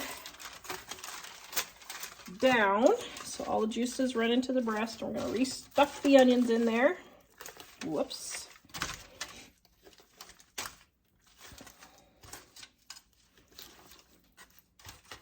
Oh, yum. And this is gonna be so good. Okay, I'm just gonna leave a couple of onions around the edges. That's okay. Now we're gonna put this in a 250-degree oven for 5 hours. And then I know everybody's gonna talk about me touching my spices with chicken goop hands. I just take some bleach water and just wipe off everything that I touched with the raw chicken. Okay, so we're gonna get this in the oven.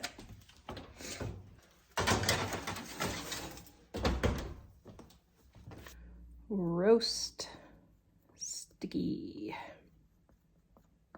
Right there. All right, I have a little bit of juice here, so I'm going to take and baste my chicken. Now, I did want to make a batch of cookies, so I popped the temperature up to 350 degrees so that my chicken, so that my cookies could cook. It's not going to affect my chicken. It may get done just a little bit quicker. I'll just turn it down to low, like 170, if it gets done too soon.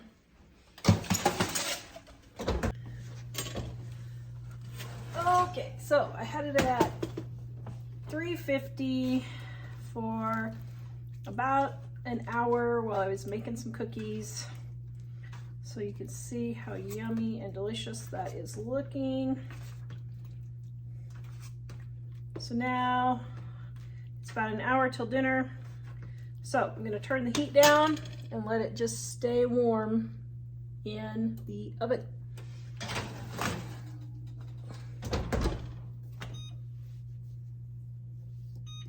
All right, and here is the roast sticky chicken. Oh my, doesn't that look delicious?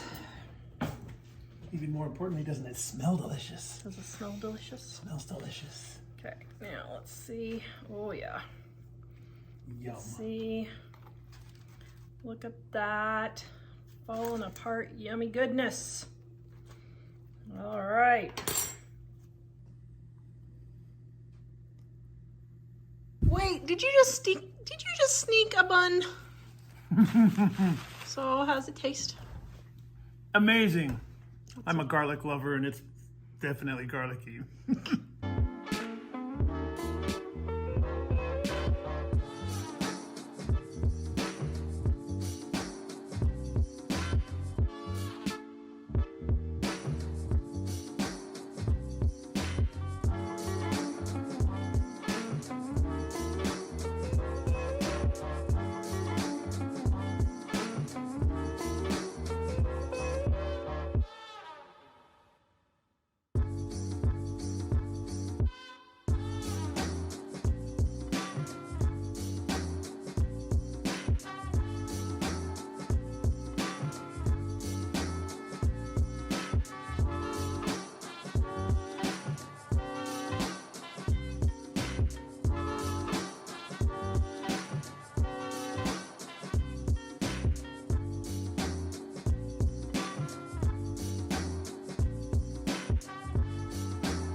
for thighs and quarters and drumsticks, this is how I do it. Now, I didn't have any chicken thighs on hand. These are chicken quarters, same thing. These are the thigh, this is the drumstick. They're just still hooked together. Oven, 225. Chicken in a pan. You can grease it if you want. Sprinkle seasoned salt on top. And we're gonna slow roast this all day long. Then the chicken is gonna fall off the bone. We're gonna eat it like this for one meal. And then if you're single, you're gonna eat this for one meal. Then you can pick it off the bone if you want for other meals. Okay, so someone already dug in, but you can see it has a nice crispy crust right there, just like so. Now look how nice this just flakes off. See how nice and tender that is? It just falls off the bone. So then I just pick it off the bone if I don't want to eat it like this and make soup out of it, boil the bones and make soup, or you can make chicken noodles, or you can make chicken pot pie, any of those things. So that is the proper way to cook it so that it's nice and tender and comes off the bone really clean.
All right, I have my pan here with about 2 tablespoons of oil. I'm turning my oven on at 350. I have my chicken thighs here, and I'm not going to trim any of the skin because I really like the skin. So I am sprinkling with my homemade seasoned salt. This recipe for the seasoned salt is on our website, livingonadime.com. The link is in the description below. Also, this recipe is adapted from my honey garlic chicken, also in the description below. The one on the website uses chicken breast, but I wanted to try it with chicken thighs to see how it would turn out. I'm sure it's going to be delicious. Okay, so got seasoned salt on both sides, but I wanted to cook this side first, actually. Okay, and then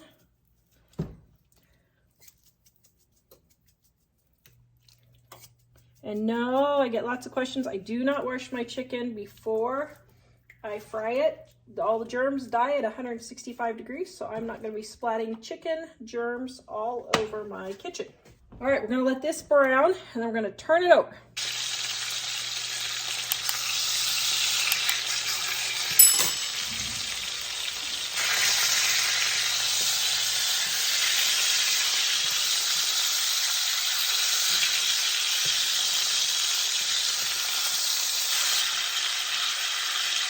All right, then we're going to turn it over and let it brown on the other side.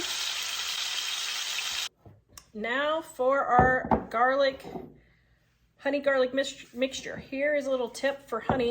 Spray your measuring cup with vegetable spray, and then measure your honey in there. All right. And my soy sauce. And my garlic, Mike really likes a lot, and extra seasoned salt just because I like to make sure things are seasoned enough, and optional red peppers if you want. All right, now we're going to stir all that together. We're going to put our chicken in the oven, and the chicken has about 45 minutes left to go. But I think what I'm going to do is go ahead and just put the sauce over it. And then I'm going to baste it.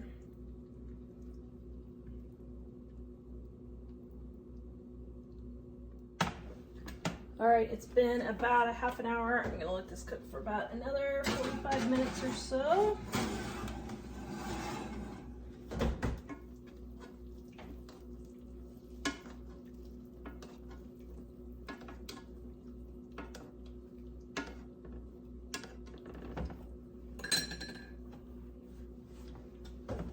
It's been about 30 minutes and I basted it.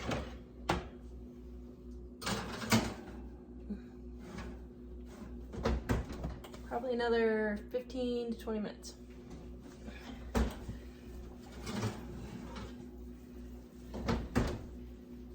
All right, that is looking pretty yummy.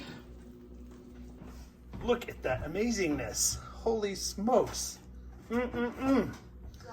Look at this. That's even good. That's really great too. Okay, now if you want to thicken your gravy, set your chicken to the side. Whoops. Turn your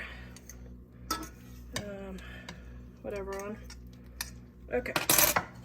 Then we're going to take some water and a little bit of cornstarch. Stir it in here. See, if you do cold water, your cornstarch won't get all lumpy. And then we're going to pour it in here and bring it to a boil. Okay, while this is coming to a boil, we are going to put our rice on a plate. Okay, so we got our rice on the plate. And then we're going to take our chicken like that.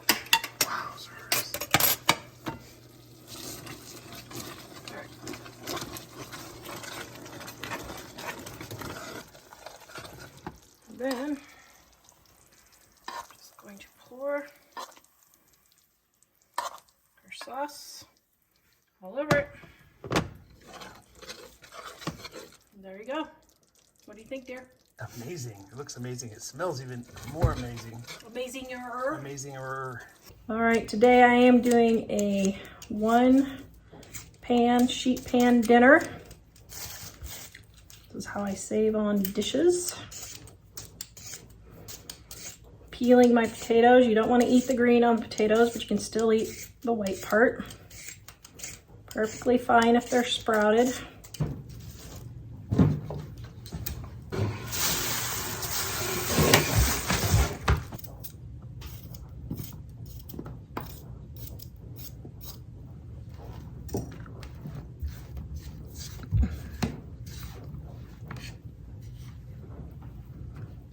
Okay, I had extra potatoes that I decided to go ahead and just chop up, and I lied. I'm gonna be pre-baking these for lunch or dinner tomorrow because the potatoes were just getting green, and I thought, you know what, I'm just gonna get them all used up. So that should be good for dinner tonight. All right. Then our carrots, make sure they're not dead. That one is.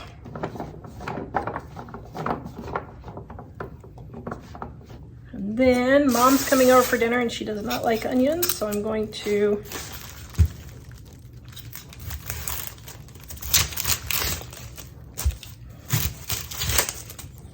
cut the onion up separately.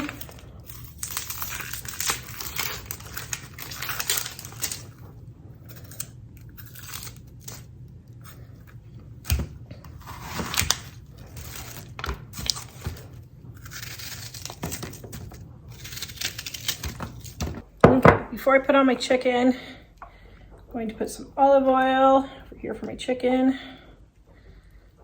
all over, and just my seasoned salt.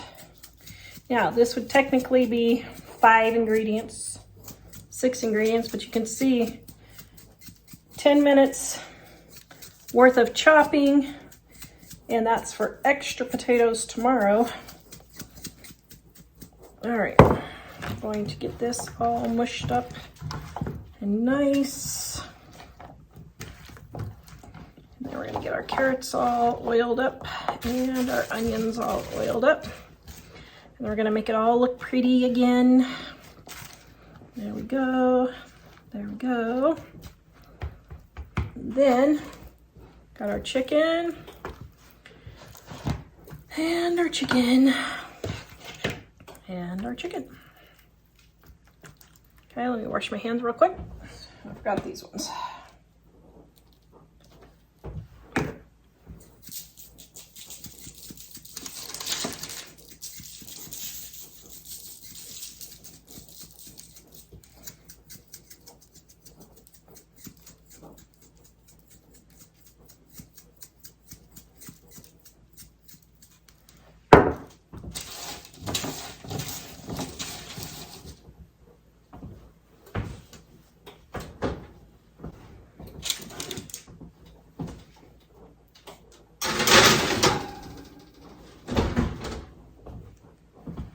All right, then we're gonna put it in the oven.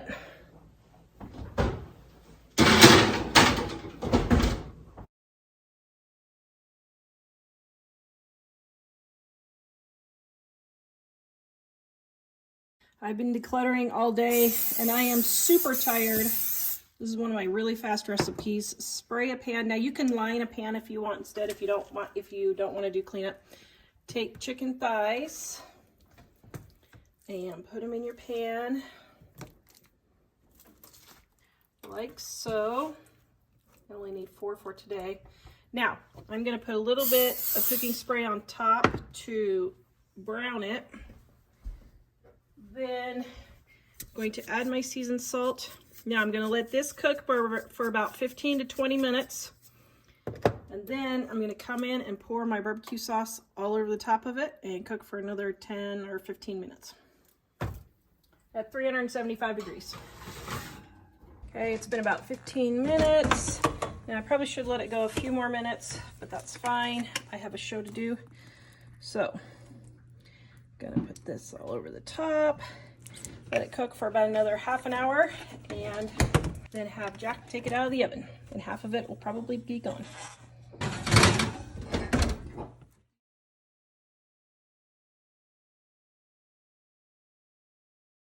Hello, I am Tara Kellum from livingonadime.com, the author of the Dining on a Dime cookbook where you can eat better, spend less. If you love our recipes, would you please like, subscribe, and share, and give us a thumbs up? We would really appreciate it. Today I'm making chicken tenders without using flour. This is a great recipe if you are gluten-free like I am. You can eat it and your whole family will love it. You don't even have to tell them it's gluten-free because it's so delicious. They're not gonna know. So let's get started. This recipe is super simple. It only takes me not even 15 minutes to make the whole thing. cut up your boneless, skinless chicken breasts into slices. These are going to be your chicken tender size. Then you're going to take your egg. You're going to beat up your egg. Dip your chicken tender in your egg. And then you're going to take Parmesan cheese and roll it in your Parmesan cheese. This is the cheese that is just in the green container. Nothing special about it. But this is going to be your coating.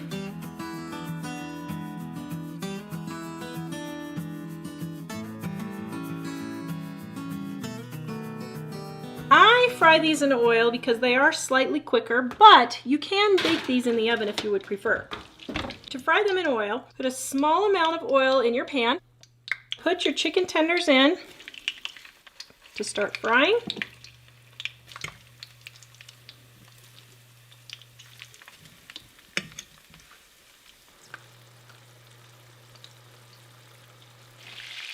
Then you're going to turn it over and let it brown on the other side. If it starts getting a little too brown, make sure you turn down your heat.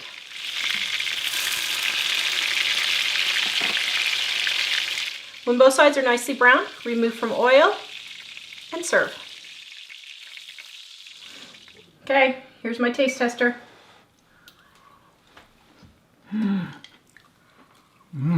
Oh man, that's so really good. That was really good. You want another bite? Okay, you do the other bite while I do the outro. All right, guys, this is our Parmesan chicken tenders without flour. Please visit us at livingonadime.com. Check out our Dining on a Dime cookbook. Please like, subscribe, and share. We will see you guys next time.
That is delicious.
So you can see I got my chicken for $2.87 a pound right there.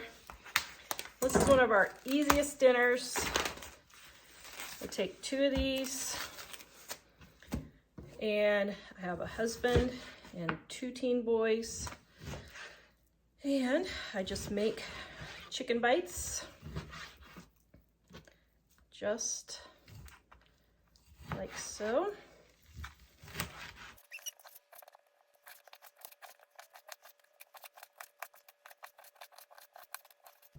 Going to sprinkle with my homemade seasoned salt. The recipe is in the description below.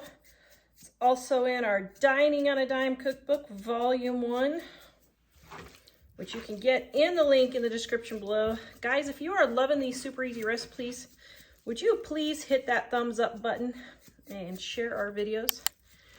That lets YouTube know that you like my videos and inspires me to keep going on.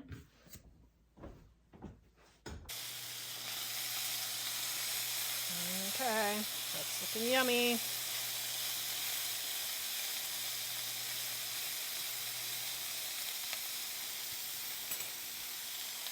Okay, they're pretty much cooked through. While I'm waiting for my rice and my broccoli to finish, I'm turning off the heat and just letting it finish cooking with the heat. Now, I get a lot of people asking about recipes for 1 or 2 people. So what I do when it's just my husband and I will buy a big package like this because it's cheaper by the pound. And then I will just cut it up into either the tenderloins, or if I'm going to be cooking chicken breasts, usually I cut them in half so that they cook quicker. I'm doing tenderloins now because that's what I want. And literally it takes me 5 minutes to cut up this amount of chicken. Okay, then what I do is I take my plastic storage bag here, and this is serving for 2 people or for lunch and dinner for 1 person. So we're gonna have fajitas one day, so I'm gonna put that in and get my fajita stuff already going. Then another day we're gonna have the Montreal seasoning. Now, guys, we have these recipes in our cookbook for the spices. What I do is just go in, and I've had these for a long time, and I just refill them, and then I just already know what they are. So then just mush it together, and then just throw it in the freezer like that. I don't have the smaller freezer bags at the moment, so that's why I did this. And then you could just take this out as needed and cook it up for each dinner. Here's another tip. I have some chicken that I just cut up that I need to bleach. My cutting board right here, I just keep a small thing of bleach so that I don't have the huge container. Looks like it's empty. And what I do is just refill it and store it in there. Then I can just pull out the little one and it's not so hard to maneuver.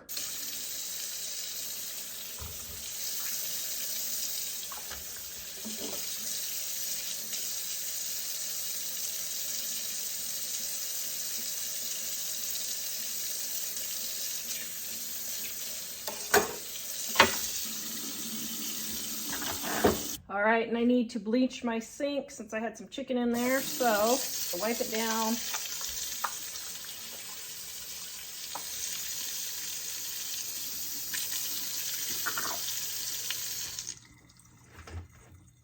Then I'm gonna wipe everything I touched, like the salt shaker and all that. Just put a little bit on here and wipe it all down just to make sure I'm not spreading chicken germs.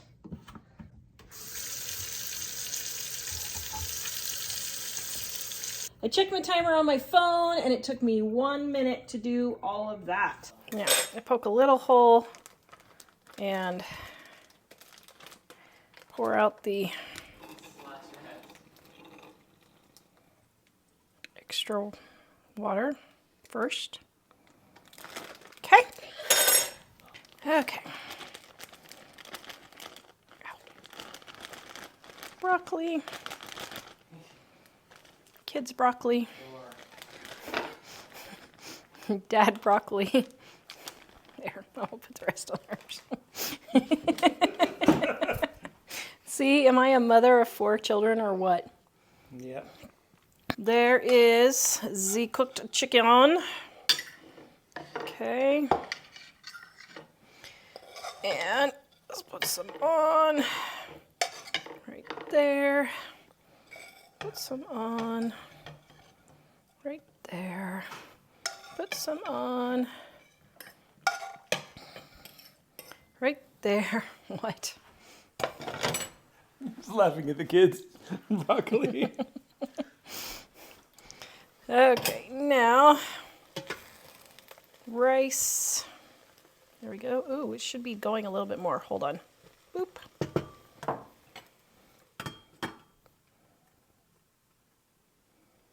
test. See, maybe not. No, yeah, like 3 more minutes. It's al dente. It's very al dente. That's about 2 more pieces than your mom's would have. Yep. All right, Jack dinner's almost ready.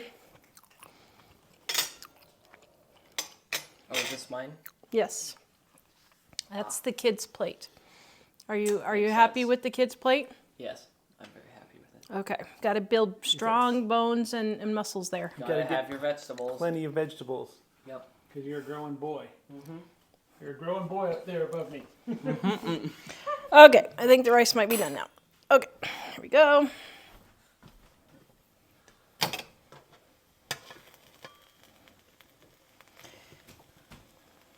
Okay, one. This is my easy meal, less than 20 minutes. It would have gone even quicker if my rice would have already been made, but. Got my $4.61 chicken. It weighs 6 pounds right there, so I am going to get at least 4 meals, maybe 5 out of this huge chicken. Please subscribe and hit the bell notification so you can be notified when we put up new videos. Hello, I am Tara, the author of the Dining on a Dime cookbook, where you can eat better, spend less. We have a new hardcover with full color pictures and over 1,200 recipes and tips to help you save money on your grocery bill. Check it out at livingonadime.com.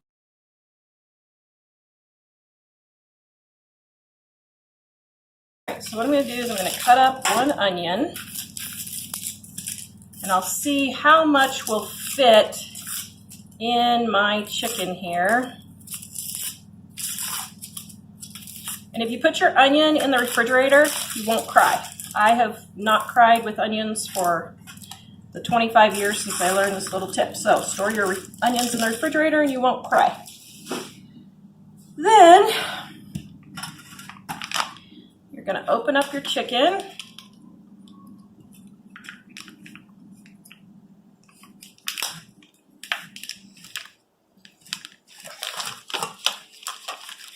And you're going to drain off your chicken juice.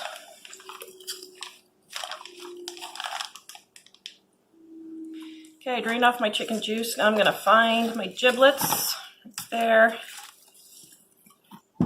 Then what I'm going to do is I'm going to cut my onion in half. And sprinkle the inside with seasoned salt. Then stuff in your onions.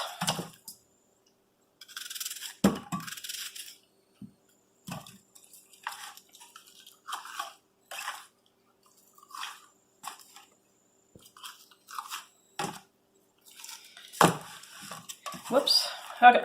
And you're going to generously sprinkle your chicken with seasoned salt.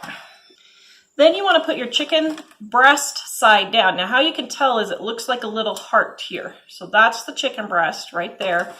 And we're going to flip that over so the breast is down. That way all the juices go into the chicken breast. The chicken breast is the driest part of the meat.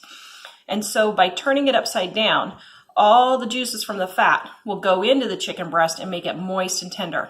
All right, we're going to put this in the oven for 350 degrees for 1 hour and then turn it down to 250 degrees and leave it for 5 to 8 hours, depending on how long before dinner. A couple of hours, I don't know, it's probably been 3-4 hours. A few hours after your chicken has been cooking, I go in, it's kind of hard to do while I'm filming, but I go in and baste my chicken. Oops. Okay, that's not the best way to do that. Hold on. Doop-doo-doo-doo-doo. Get all the gunk. Okay, so then I go in and I baste my chicken and then I put it back in. This just makes, I think, a crispier crust. All right, there is your perfectly, is that not chicken perfection? Perfectly roasted chicken right there. Oh, yum. So for our first dinner, we had roasted chicken with a corn muffin, baby carrots, a cutie, and for dessert, a cupcake. This whole entire meal cost me around 70 cents.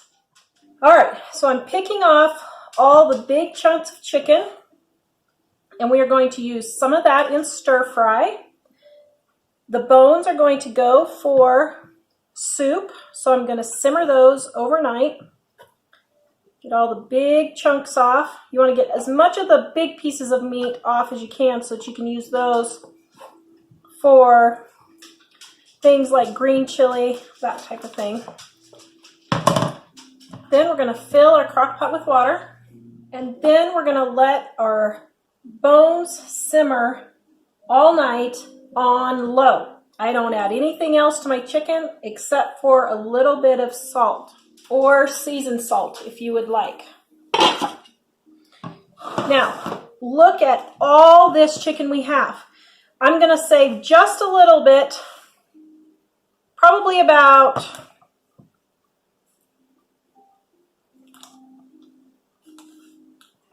I'm going to save about this much to the side.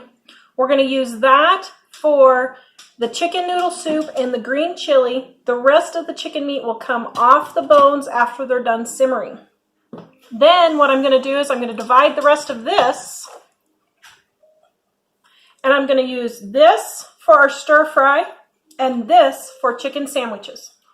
All right, now for our sides and our coleslaw. Okay, so I got this cabbage for $2 for the whole entire head. It's not the cheapest that we've had, but it's a good, inexpensive vegetable. And what I'm going to do is I'm going to use this for coleslaw to go with my chicken sandwiches and my stir fry for a couple of dinners and lunches.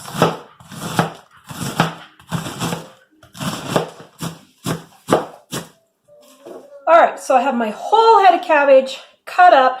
I'm going to get my big frying pan and I'm going to fry just a little bit over half of this for stir fry. All right, I'm cutting up my onion and I'm putting, well, not the tag, but I'm putting the extra ends in my stock for flavoring. If I wasn't already making onions for my stir fry, I wouldn't, but since I have it, I'm going to throw it in there.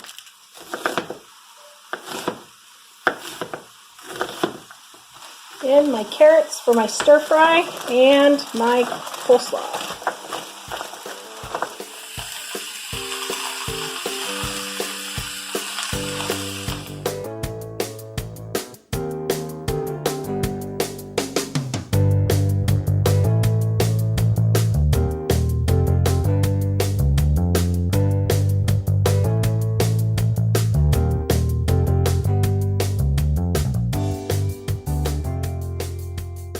Add your soy sauce, and it is all done. Serve with some rice.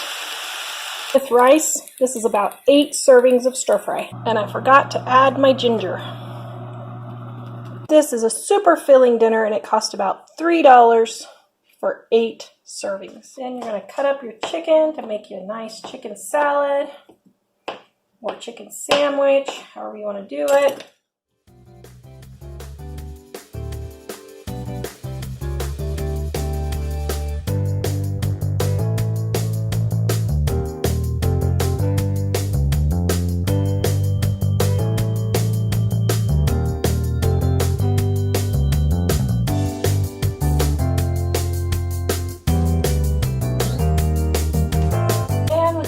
Left over, I can get at least 4 sandwiches. Okay, so I'm gonna got my broth all done, letting it cool, and I'm going to make half of this for chicken noodle soup and half of it for green chili. So I'm picking all of the chicken out here. I'll probably get about a 1/4 pound of chicken from all of these bones.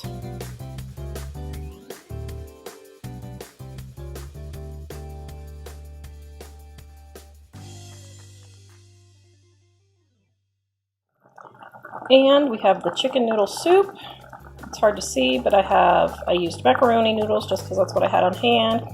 The leftover chicken, remember that chicken that I had left over? I split that between the green chili and this, and I got 8 servings of green chili and about 6 servings of chicken noodle soup.